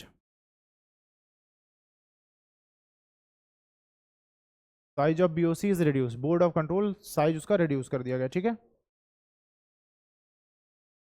अच्छा, ये उस बुक में आई थिंक शेखर बंदोपाध्याय में ये गलत लिखा हुआ है, तो ये रिड्यूस हुआ था 1793 में, ये आप याद रखना। उसमें शायद 1784 वाले में लिख दिया उन्होंने, मिस प्रिंटिंग होगी या कुछ भी है, बट वहाँ पे 1784 लिखा, तो इस चीज़ को आप याद रखना, ठीक है। अब बीओसी का स्ट्रक्चर देखो। What is the structure of the BOC? अरे नहीं, ये 9 है, ऐसे घुमा दिया मैंने, ठीक है। अरे देखो यहाँ पे बात हो रही है ना इसी एक्ट की, ठीक है। बीओसी का स्ट्रक्चर देखो आप, तो एक होगा president of BOC, president of BOC, ठीक, and 2 junior members, and 2 junior members. अब इन 2 जूनियर मेंबर्स के आगे आप लिख लो who may not be from privy council. Necessary नहीं है कि वो प्रीवी काउंसिल से ही होंगे, हो सकते हैं, नहीं भी हो सकते हैं ना। Who may not be from privy council, ठीक है। This is the structure of BOC. Now एक प्रेसिडेंट होगा बीओसी का जो कि हेड होगा, 2 उसके जूनियर मेंबर्स होंगे जो कि ज़रूरी नहीं है कि राजा के कोर्ट से ही हों, ये बाकी लोग भी हो सकते हैं, स्टेट के कोई बंदे हो सकते हैं, स्टेट के कोई ऑफिशियल। इसमें वो लोग भी हो सकते हैं जो इंडिया से वापस बुलाए गए हैं, बहुत सारे लोग। क्योंकि देखो बोर्ड ऑफ कंट्रोल कहाँ पे है, ये चीज़ क्लियर रखना कि इट इज़ इन ब्रिटेन, ये इंडिया में नहीं है, इट इज इन ब्रिटेन। तो इंडिया में कई सारे ऑफिशियल्स को जब बुला लिया जाता था तो maybe they are serving here somewhere, like if Warren Hastings called back, तो हो सकता है वो यहाँ पे कहीं बैठा हो या किसी इन चीज़ों में बैठा हुआ हो, ठीक है ना। It is very much possible कि कुछ नोन फेसेस आपको दिख जाएं, बट हमें उतने का काम नहीं है, थोड़ा आप जानते रहो ये सारी चीज़ें, ठीक है। एक तो ये चीज़ है who may not be from privy council, ठीक है ना। तो इस तरह से क्या हुआ, दिस इज ऑल पावरफुल, सारा decision making this president will be the all powerful thing. देखिए जूनियर मेंबर्स, मैंने इसीलिए जूनियर मेंबर्स बोला, they do not in what do you say in daily practice they do not have any power. नाम के लोग हैं कि boss है ये, तो जो प्रेसिडेंट बोलेगा बेसिकली वही चीज होनी है, ठीक है।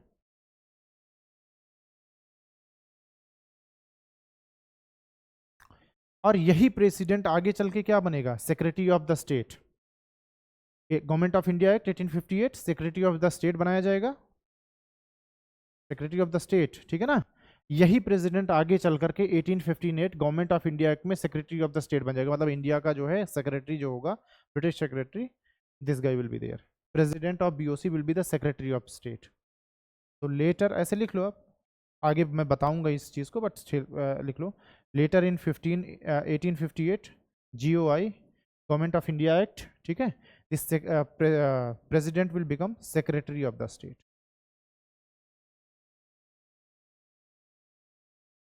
ही will be top authority over all the Indians, viceroy वगैरह के ऊपर। इस वाले चार्टर एक्ट में हाँ इट इज चेंज्ड, ठीक है ना। तो दिस इज द थिंग कि अब क्या हुआ, सिर्फ एक प्रेसिडेंट है, दो जूनियर मेंबर्स हैं, और यही प्रेसिडेंट आगे चल के सेक्रेटरी ऑफ द स्टेट नाम बन जाएगा इसका, है ना।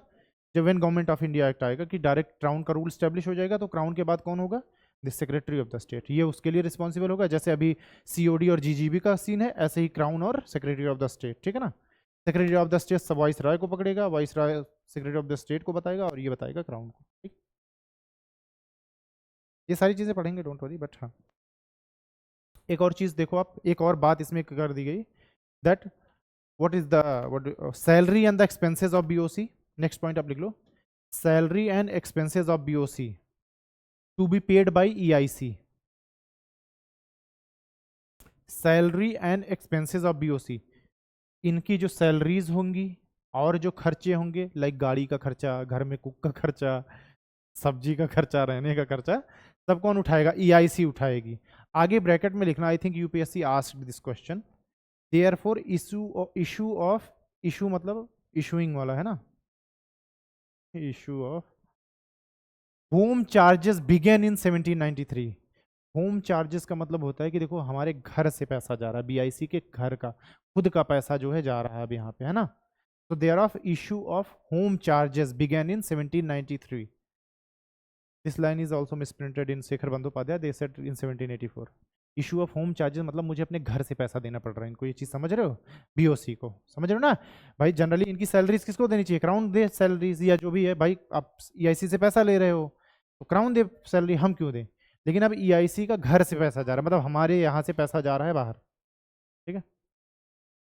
Therefore issue of home charges begin in, अच्छा, salary and expenses of BOC to be paid by EIC in bracket, therefore issue of home charges begin in 1793, ठीक है। अब जो EIC ऑफिशियल्स हैं, they will be known as subjects of the crown. इस charter के बाद next point will be subjects of the crown, they will be known as subjects of the crown, ठीक है। सब्जेक्ट्स ऑफ द क्राउन, देखो यहाँ पर authority बता रहे हो अपनी कि क्राउन इज द टॉप, आप उसके क्या हो, मोहरे हो, सब्जेक्ट्स, है ना। Subjects of crown can not acquire sovereign power, subjects of the crown cannot acquire sovereign powers over territory, subjects of the crown cannot acquire sovereign powers over the territory of their own, on their own, sorry, on their own, कि मतलब अपने मन से आप sovereign power acquire नहीं कर सकते, they cannot acquire the sovereign powers of the territory on their own but only on behalf of the crown। ये समझ आया, you are not the, you don't have the authority. देखो simply मैं ये कहना चाह रहा हूँ कि आई हैव द अथॉरिटी, अगर मैं बोलूंगा तो करोगे, नहीं तो establishing the direct control kind of thing, कि अब आप अपने मन से कोई चीज एक्वायर नहीं कर पाओगे unless we say that, because it is against white man's burden. What this say, खैर। अच्छा, इस चीज को खैर ये समझने की बात है, लिखना चाहो लिख लो, याद रहे तो अच्छी बात है। Therefore basically what they are doing now, parliament is making it clear कि जो भी इंडिया में तुम्हारी टेरिटरीज है, पहले मैंने हिंट दे दी थी, अब मैं क्लियरली बोल रहा हूँ कि इट बिलोंग्स टू अस। यही तो बात हुई, all Indian territory of EIC belongs to us, this is the, now ये पार्लियामेंट क्लियर कर रही है ना। सो मतलब इस चीज को मैं ऐसे बोल सकता हूँ, therefore now parliament makes it clear that Indian territory is now not EIC's territory, it is British territory. Therefore, now Parliament makes it clear that Indian territory is not EIC's territory. क्योंकि अब ये charter act में लिख करके आ गया, तो इससे ये क्लियर है कि भाई अब तो ये क्लियर हो गया कि इट्स नॉट योर टेरिटरी, है ना।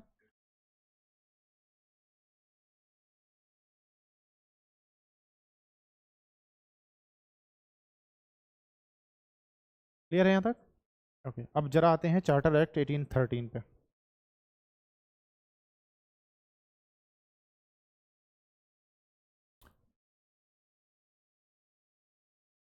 चार्टर एक्ट ऑफ 1813,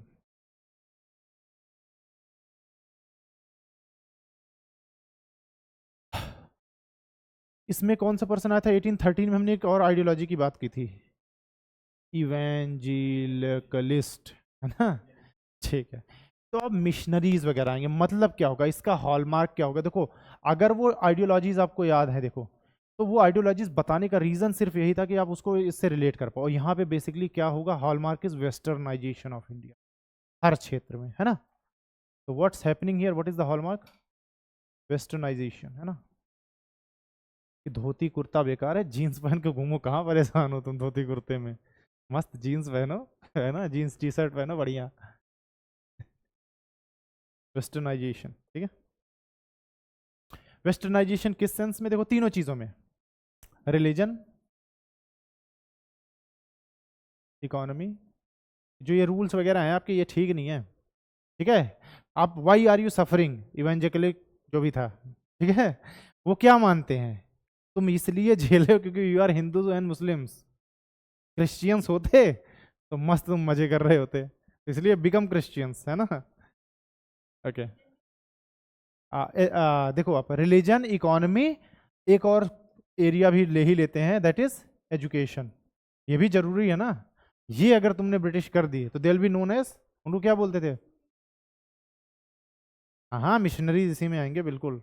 अभी तक मिशनरीज आर नॉट अलाउड, यहां से पैसे लेकर के दे आर अलाउड, कि पैसे दो, जाओ कन्वर्ट करो। खैर, एजुकेशन मतलब जो एक पर्सन जो ब्रिटिश बेसिकली एजुकेशन सिस्टम को फॉलो करेगा, लेटर दिल बी कॉल्ड एज ब्राउन साहब।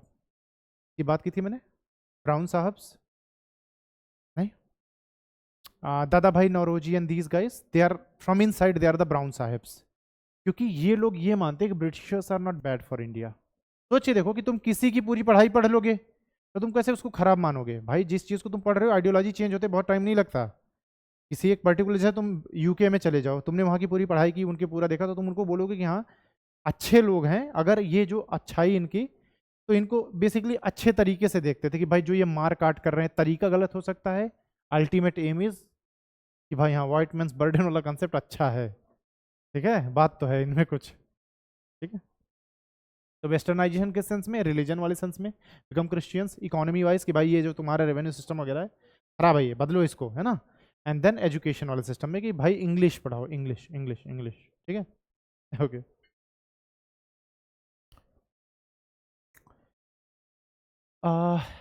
इकोनॉमी वाले में ना ऐसे लिख लेना कि बेसिकली कैसे बोलूँ इसको, थोड़ा इकोनॉमी वाइज आपको मॉडर्न करने की कोशिश भी है इसमें, है ना। तो इकोनॉमी वाइज क्या करना चाहते हैं? आपका मॉडर्नाइजेशन। मॉडर्नाइजेशन किस सेंस में? सोचो, ब्रिटेन में चल रही है इंडस्ट्रियल रिवोल्यूशन, ठीक, किस वजह से चल रही है? तो ये चाहते हैं कि कुछ टेक्नोलॉजी ट्रांसफर हो जाए ब्रिटेन से, ठीक। तो इसमें क्या क्या चाहते हैं ये? एक तो ये चाहते हैं कि technology transfer, plus they want FDI here as well. इसका मतलब ये होगा कि आईसी की मोनोपोली को खत्म करने की कोशिश होगी। एफडीआई कैसे आएगा बोलो? If EIC has the monopoly, कोई फ्री ट्रेडर तो आ नहीं सकता। इंडिया में अगर मैं सिर्फ एक कंपनी को अलाउ करूं तो क्या FDI बढ़ेगी? नहीं बढ़ेगी, अनलेस वी आर ओपन। तब भाई मल्टीपल कंपनीज आएंगी ना। FDI का कंसेप्ट यहाँ पे देखो धीरे धीरे इंट्रोड्यूस हो रहा, मतलब मोनोपोली खत्म करने की बात की जा रही है EIC की। नेक्स्ट चार्टर तक मोनोपोली विल बी फिनिश्ड, ठीक है। खैर, तो कुछ FDI आएगा तो इससे व्हाइट मैन्स बर्डन वाला जो वो है क्या कंसेप्ट, वो भी पूरा होगा कि FDI आएगा तो लोगों को रोजगार मिलेगा, रोजगार मिलेगा तो गोवा, बैंकॉक, मालदीव्स नहीं घूमने जाएंगे लोग। ठीक है, खैर कोई बात नहीं, ठीक है। एंड एक और चीज, मतलब इसमें हमने नहीं लिखी, चलो, westernisation of polity as well. Polity, ठीक है, मेनली वो तीन चीजें हैं, बट ठीक है, पॉलिटी का भी वेस्टर्नाइजेशन की एडमिनिस्ट्रेशन वगैरह जो है, आप इसको थोड़ा ब्रिटिश करो, ठीक। ब्रिटिश सिस्टम लाओ, ब्रिटिश लॉज लाओ, ब्रिटिश एडमिनिस्ट्रेशन लाओ, जो इनका तरीका अगर आप उसको अडॉप्ट कर लोगे तो रातों रात पैसा डबल, ठीक है। तो ब्रिंग ब्रिटिश सिस्टम, एडमिनिस्ट्रेशन, दियर लॉज, ये सारी चीजें लेकर आओ, तब बात बनेगी, ऐसे काम नहीं होगा, उद्धार नहीं होगा तुम्हारा, ठीक है। तो इनका मानना था कि यहां से कृपा रुकी हुई थी, अगर ये चीज हो जाएगी, ठीक है, तो कृपा आनी शुरू हो जाएगी। उस बाबा का नाम क्या था वैसे, एक कृपा रुकी होने वाली, निर्मल नाम था। तुम भी करते थे क्या? आज एकाएक से याद आ गया इस बात से, पता है, बोलता था कि जैसे आपके पास पैसे नहीं आ रहे तो वॉलेट खोल के बैठो, मैं जब बात कर रहा हूँ ऐसे वॉलेट खोल के बैठोगे तो यहीं से कृपा। लास्ट टाइम तुमने पानी पूरी कब खाई थी? यहीं से कृपा, मतलब अच्छा ये क्यों बता रहा हूँ, मेरी बुआ लोग ऐसे पर्स खोल के बैठे हैं, मेरी दादी पर्स खोल के बैठी। हाँ, मैं नहीं, अरे मैं, हाँ लिटरली ये चीज मैंने देखी है। मेरी बुआ लोग सोचे अच्छे, वो लोग लेक्चरर्स हैं, मेरी दादी गवर्नमेंट डॉक्टर, वो पर्स खोल के बैठे। मैंने कहा भाई तुमको भी अगर पैसे नहीं आ रहे तो फिर क्या ही बात है। खैर, तो इन चीजों का वेस्टर्नाइजेशन, ठीक है। What is the background for this charter act? ये सारी वेस्टर्नाइजेशन की बातें क्यों हो रही हैं, थोड़ा सा बैकग्राउंड पे आते हैं। What is the background? Background में थोड़ा सा हम जाएंगे समय में पीछे और हम आते हैं थोड़ा इकोनॉमी में, ठीक है। तो there was this guy who is father of the economy, the name is Karl Marx. बोला क्या तुमने? What was the name, Saurabh? ठीक है, Baba Ramdev the modern father ना। अगर मॉडर्न फादर बोला होता तो ठीक थी बात। UPSC में रामदेव लगा कहना, अगर ऑप्शन में ना तो लिख के आना कि मैं नहीं मानता। तो what is the background of these things? ये इकोनॉमी का, ट्रांसफर ऑफ टेक्नोलॉजी, FDI, इनकी बात क्यों चल रही है? क्योंकि there is this guy named Adam Smith, he is also known as the father of the economy. Indian context में देखोगे तो चाणक्य को मानते हैं, बट जनरली अगर आप वर्ल्ड वाइड देखोगे तो ही इज द गाय, ठीक है। इन्होंने एक बुक लिखी थी, नाम बताओ जरा, है पूरा नाम बताओ, बहुत बड़ा नाम था। देखो, I think an inquiry into the nature and the causes of the wealth of the nations, है ना।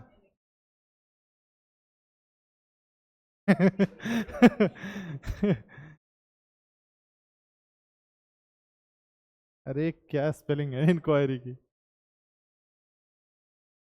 ठीक है, याद आ गया, याद आ गया। एन इंक्वायरी, और क्या था?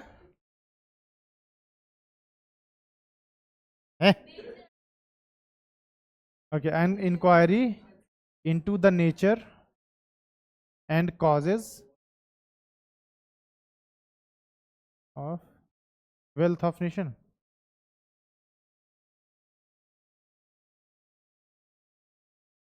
वेल्थ ऑफ नेशन, इतनी बड़ी बुक लिख दी इन्होंने, बताओ। इसमें बेसिकली कुछ नहीं है, ये देख रहे हैं कि लोग अमीर कैसे बनते हैं। कोई कंट्री अमीर है तो क्यों है, कोई कंट्री गरीब है तो क्यों है। तो जनरली इन्होंने देखा कि अगर कोई कंट्री अमीर है तो वो इसलिए है because there is no monopoly. मतलब इसमें किस चीज की बात की इन्होंने, what is the concept? Laissez faire, है ना।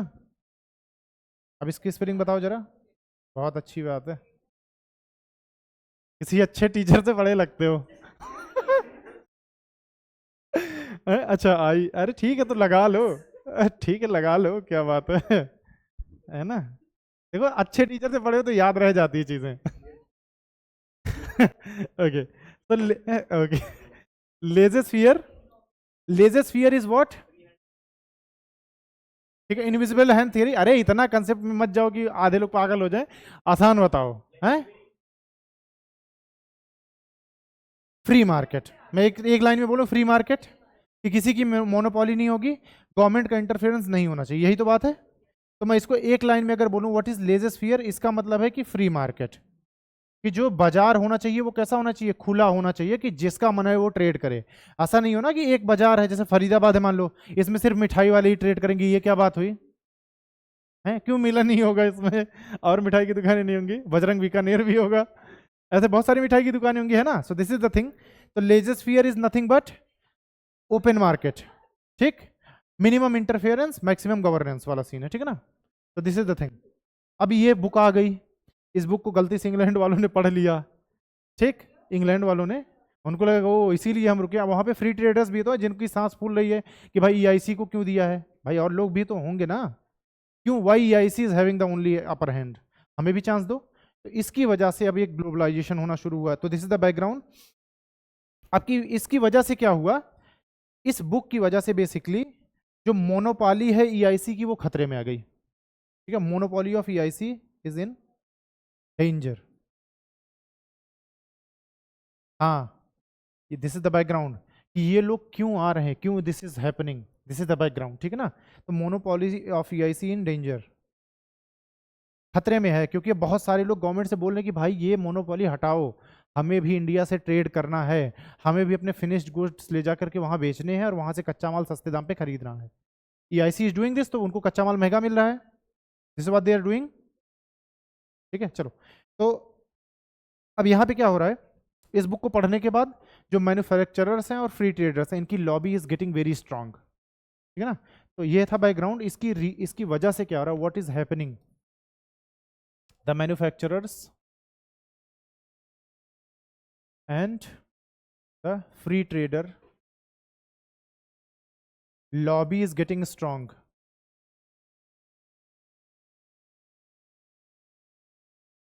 अब कोई एक लॉबी अगर स्ट्रांग होगी तो वो गवर्नमेंट को मजबूर करेगी कि भाई हमारे लिए भी कुछ नियम बनने चाहिए, ये होगा कि नहीं। तो दे आर आस्किंग कि remove the monopoly of EIC. इनकी मांग क्या है कि जो ईआईसी की मोनोपोली उसको खत्म करो, हमें भी दो, ईआईसी की मोनोपोली को आप खत्म करो और हमें भी अब चांसेस दो कि हम भी इंडिया से जाकर के ट्रेड कर पाए। दिस इज दियर डिमांड्स, ठीक है। और ये क्यों ऐसा चाहते हैं, ताकि अपने जो फिनिश्ड गुड्स हैं ये ले जाकर वहां बेच पाए और वहां से रॉ मटेरियल चीप प्राइसेस पे खरीद पाए, यही तो क्यों मांग है, to sell their finished goods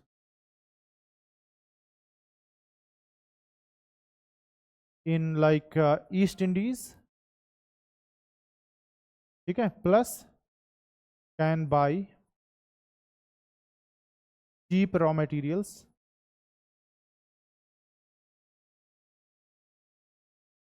ये दो मेन बातें हैं कि जो मेरा प्रोडक्ट अभी तक यूरोप में बिक रहा है मुझे ईस्ट इंडीज में भी बेचने दो, और वहां से मैं चीप रॉ मटेरियल खरीद के लाऊंगा, फिर उसको फिनिश करूंगा और ले जा करके बेचूंगा। और जो ये पर्टिकुलर चीज हो रही है इसको अपोज किया जाएगा कब, इस चीज को अपोज किया जाएगा 1905 में इन स्वदेशी मूवमेंट। इसी चीज को सिर्फ अपोज किया जा रहा था। कपड़े वपड़े जलाए जा रहे थे ना, वेस्टर्न कपड़े, आग ताप जब जो है ना, ठंड में आग ताप रहे थे उससे, है ना। तो इस चीज को अपोज किया जाएगा 1905 में स्वदेशी मूवमेंट में, पहुंचेंगे वहां तक भी, बट ठीक है, ऐसे आप जानते रहो अभी तक everything is related. It will be opposed in Swadeshi movement की बाहर की चीजें मत यूज करो, अपने रॉ मटेरियल बाहर वालों को मत दो कम दाम पे, क्योंकि ये उसी चीज को प्रोसेस करके ला करके हमको महंगे दाम पे बेच रहे हैं। चिप्स वाला कंसेप्ट इंडिया से शुरू हुआ, पता है कि नहीं। यहाँ से आलू खरीदा, आलू 10 रुपए किलो, उसका चिप्स बनाया, ला करके सोचो एक आलू में 2-3 पैकेट चिप्स बना दिया। हाँ सोच के देखो, एक आलू ही देखोगे 100-100 ग्राम के आलू होते हैं। है ना। हाँ ठीक है। हाँ हाँ बोलो, पीछे स्लाइड से बहुत जल्दी बताया, इन बंगाल, ठीक है, क्योंकि बंगाल इज गेटिंग अफेक्टेड तो यहाँ से शुरू होगा स्वदेशी मूवमेंट। हाँ पिछले स्लाइड से बताना है आकाश।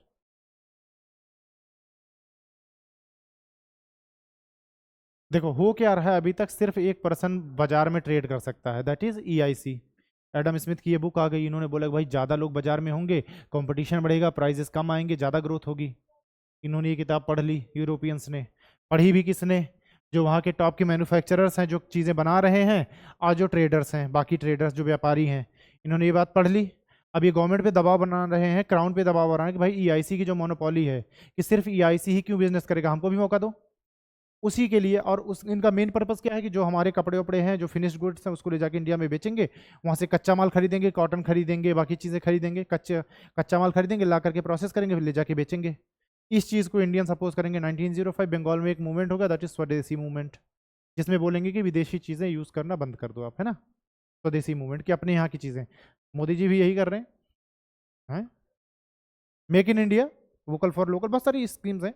मेक इन इंडिया यही तो कंसेप्ट है, व्हाट एल्स। कोशिश तो हम यही कर रहे हैं कि भाई अपने यहाँ की चीज़ें लें, ठीक है। अब दिक्कत ये है कि यहाँ वाले compete इसलिए नहीं कर पा रहे क्योंकि चाइना वगैरह उसको बहुत नॉमिनल रेट्स पे दे दे रहे हैं चीज़ें, है ना। तो कंपटीशन, अब चाइना ने, जैसे देखो, अभी अगर कोई न्यूज़पेपर पढ़ रहा होगा तो ईवी बैटरीज की डंपिंग का बहुत बड़ा खतरा है। उनके पास बल्क में ईवी बैटरीज हैं, और इलेक्ट्रिक व्हीकल्स का अपने यहाँ चलन बढ़ रहा है। तो ये डर है कि भाई वो ला करके डंप कर देंगे, तो हमारे यहाँ के मैन्युफैक्चरर उनसे कम्पीट ही नहीं कर पाएंगे। सोचो अगर मेरे पास कोई चीज़ सड़ रही है तो मैं उसको किसी भी दाम पे निकाल दूंगा, तो कोई नया बनाएगा तो भाई उसका उस प्राइस को थोड़ी कम्पीट कर पाएगा। This is the problem. तो चल रहा है कोशिश की ऐसे डंपिंग ना बन जाए इंडिया, कि भाई हाँ। हाँ भाई बहुत सारी हैं, है ना। चलो, तो अब कुछ चीज़ें इसके लिख लो, कंटेक्स्ट लिखो आप इसका। What is the context of this act? Points लिखो कुछ, ठीक है। What is the context? तो कंटेक्स्ट, एक पहला कंटेक्स्ट तो एक लिख लो कि 1776 में एडम स्मिथ की ये बुक आई, जिसकी वजह से ये चीज़ें शुरू हुई, ठीक। पहला पॉइंट ये हो जाएगा।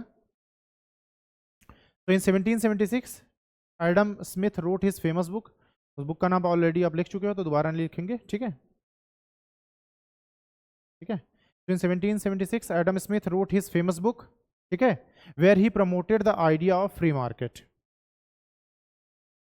So in 1776 Adam Smith wrote his famous book where he promoted the idea of free market, ठीक है। Therefore monopoly of EIC came under strong attack, हाँ, free market, therefore monopoly of EIC came under strong attack by late 18th century। 1776 के बाद लिख रहे हैं तो 90s 95 96 तक आते आते ज़्यादा पोज होने लग जाएगा, है ना। ज़्यादा एडिशंस बिकेंगे उस किताब के, लोग ज़्यादातर पढ़ेंगे, लोगों की बात अच्छी है, ठीक है। Attack from the late 18th century, ठीक है ना। चलो नेक्स्ट पॉइंट देखें, 58, ठीक है। सो द, मतलब ठीक है, अब इसको मतलब थोड़ा शॉर्ट में करते हैं। So the manufacturers and the traders, next point आप लिखना, the manufacturers and the traders justified their demands. Demands क्या है पता है ना, कि उसको ओपन कर दो, बस इतनी सी डिमांड है कि भाई हम भी बेच पाए, खरीद पाए, इतना काम है, ठीक है ना। तो the traders and the manufacturers, या जो भी आपने लिखा, justified their demands by arguing that, the traders and the manufacturers justified their demands by arguing that it would lead to more FDI, कि अगर आप हमें चांस दोगे तो हम वहां पे जाके इन्वेस्ट भी तो करेंगे, भाई कहीं ट्रेड करेंगे तो इन्वेस्ट करेंगे।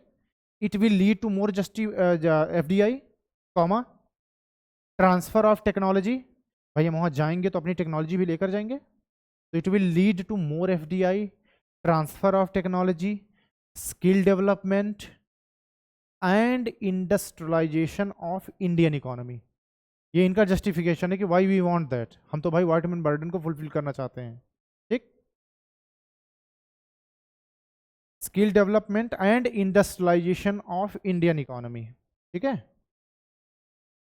अगर इसके आगे ये लिखना चाहो they are for fulfilling the Britain's white man's burden thing, तो इसको लिख लो, अदरवाइज छोड़ दो, कोई बात नहीं, समझते रहना बस, आपकी ये कंसेप्ट वही है, ठीक है।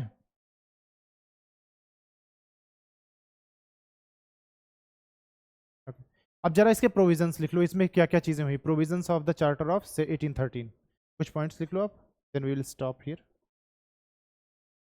प्रोविजन नंबर 1, इसमें क्या क्या बातें थी?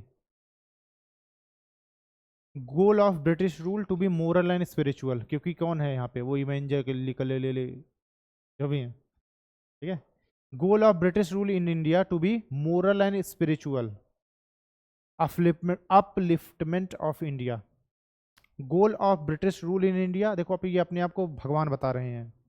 Goal of British rule in India to be moral and spiritual upliftment of India, कि हमारा क्या एम है अल्टीमेटली, कि इनको थोड़ा मोरली और स्पिरिचुअली ऊपर उठाओ ना। Moral and spiritual upliftment of India, ठीक है। Second point, entry of missionaries legalised.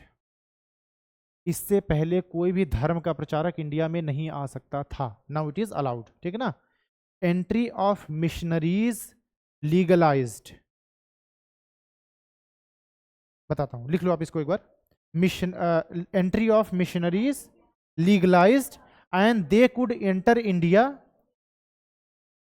Bye simply taking licence from COD और BOC। या तो कोर्ट ऑफ डायरेक्टर्स से लाइसेंस बनवा लो कि I am a missionary, I am going to spread religion over there, या BOC। हाँ,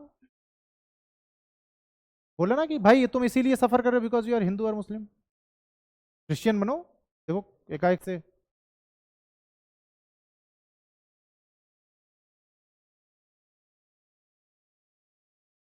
ठीक है ना, by simply taking licence from COD और BOC, दोनों में से किसी से भी आप लाइसेंस ले सकते हो, ठीक है ना।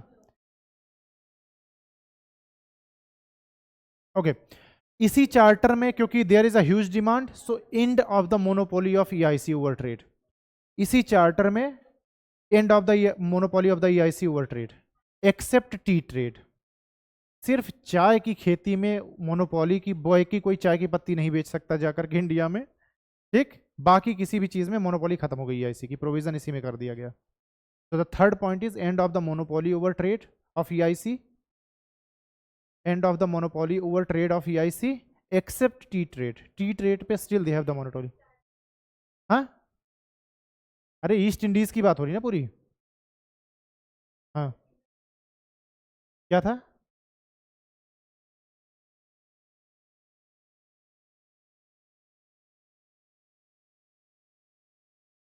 हाँ, ओपीएम, ट्रेड विद चाइना, मतलब ऐसा, ठीक है, होगा इनिशियली मोटा मोटा, दिस इज द क्रक्स, है ना। तो सिर्फ tea trade is with this and then monopoly everything else, cotton वॉटन की जो मोनोपोली थी खत्म हो गई, ठीक है ना, स्पाइसेस, कॉटन एटसेट्रा। ठीक है, okay, next point, this act talked about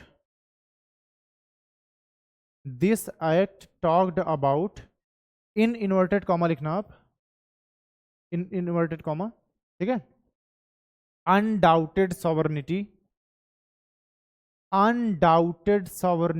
of the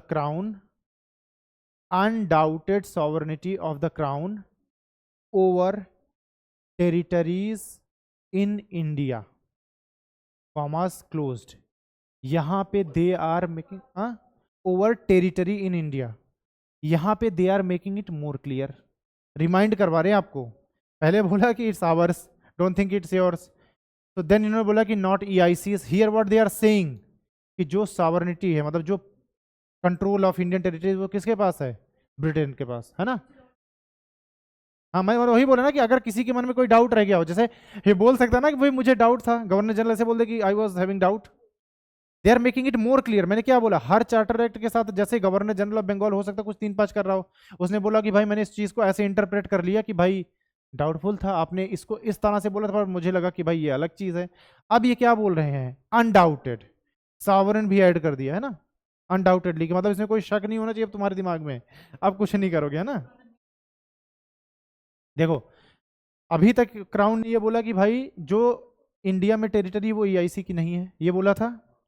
हो सकता है गवर्नर जनरल के मन में कोई शक रह गया हो कि ये कुछ और कहना चाहते थे, कुछ और बोल दिया, तो अब इन्होंने क्या बोल दिया कि इसमें कोई डाउट नहीं होना चाहिए, undoubtedly the territory belongs to the British government, nothing to do with the crown, sorry the EIC, correct. Okay, next point. Charter Act of 1813. Charter Act of 1813, an important benchmark in westernization of India. 1813, an important benchmark in westernization of India.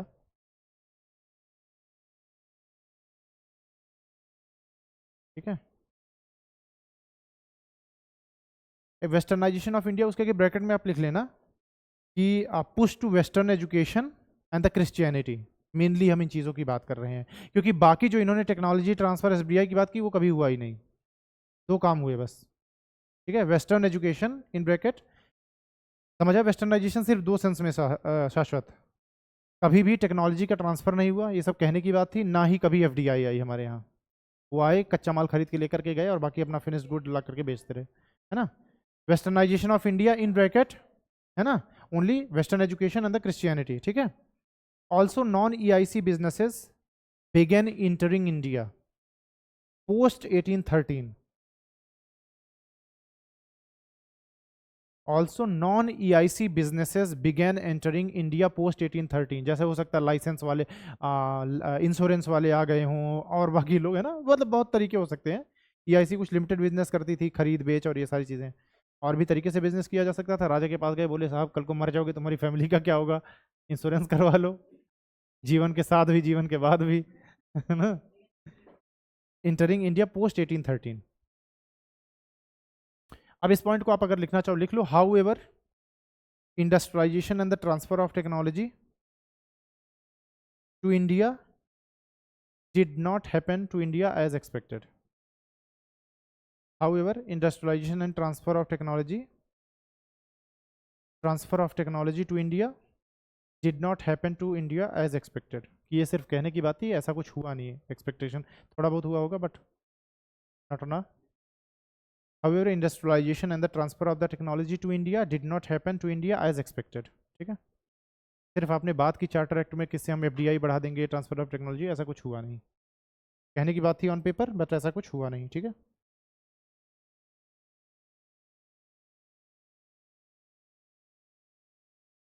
So this is the thing.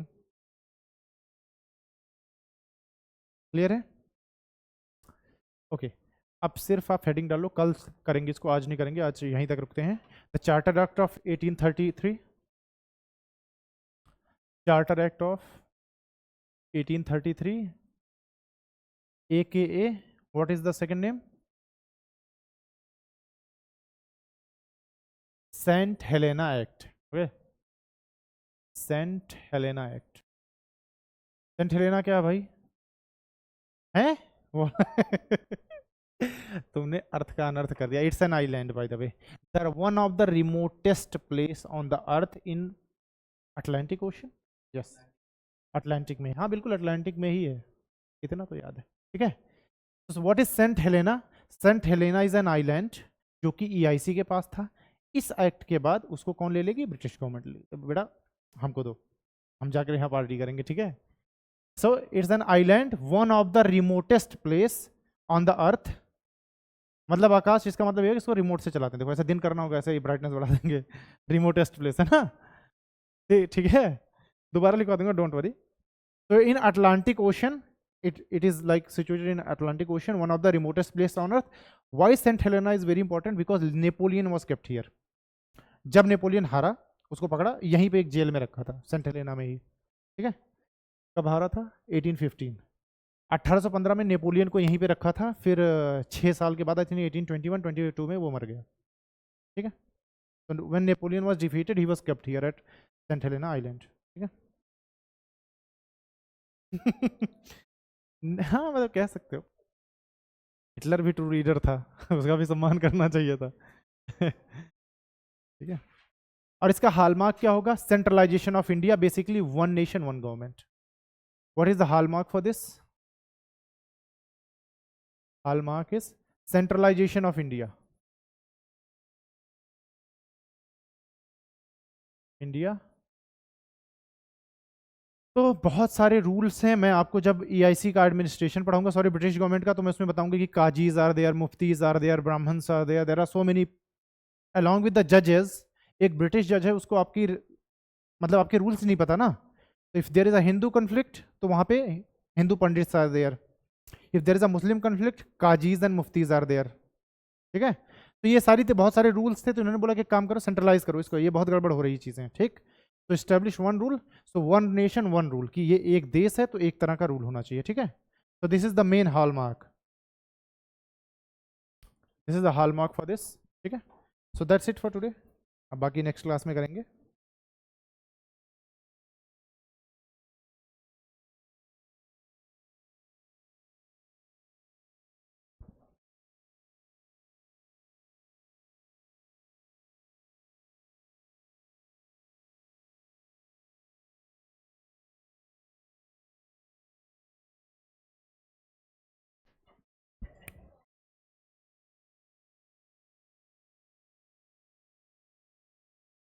ठीक है, online वाले जा सकते हो आप भी।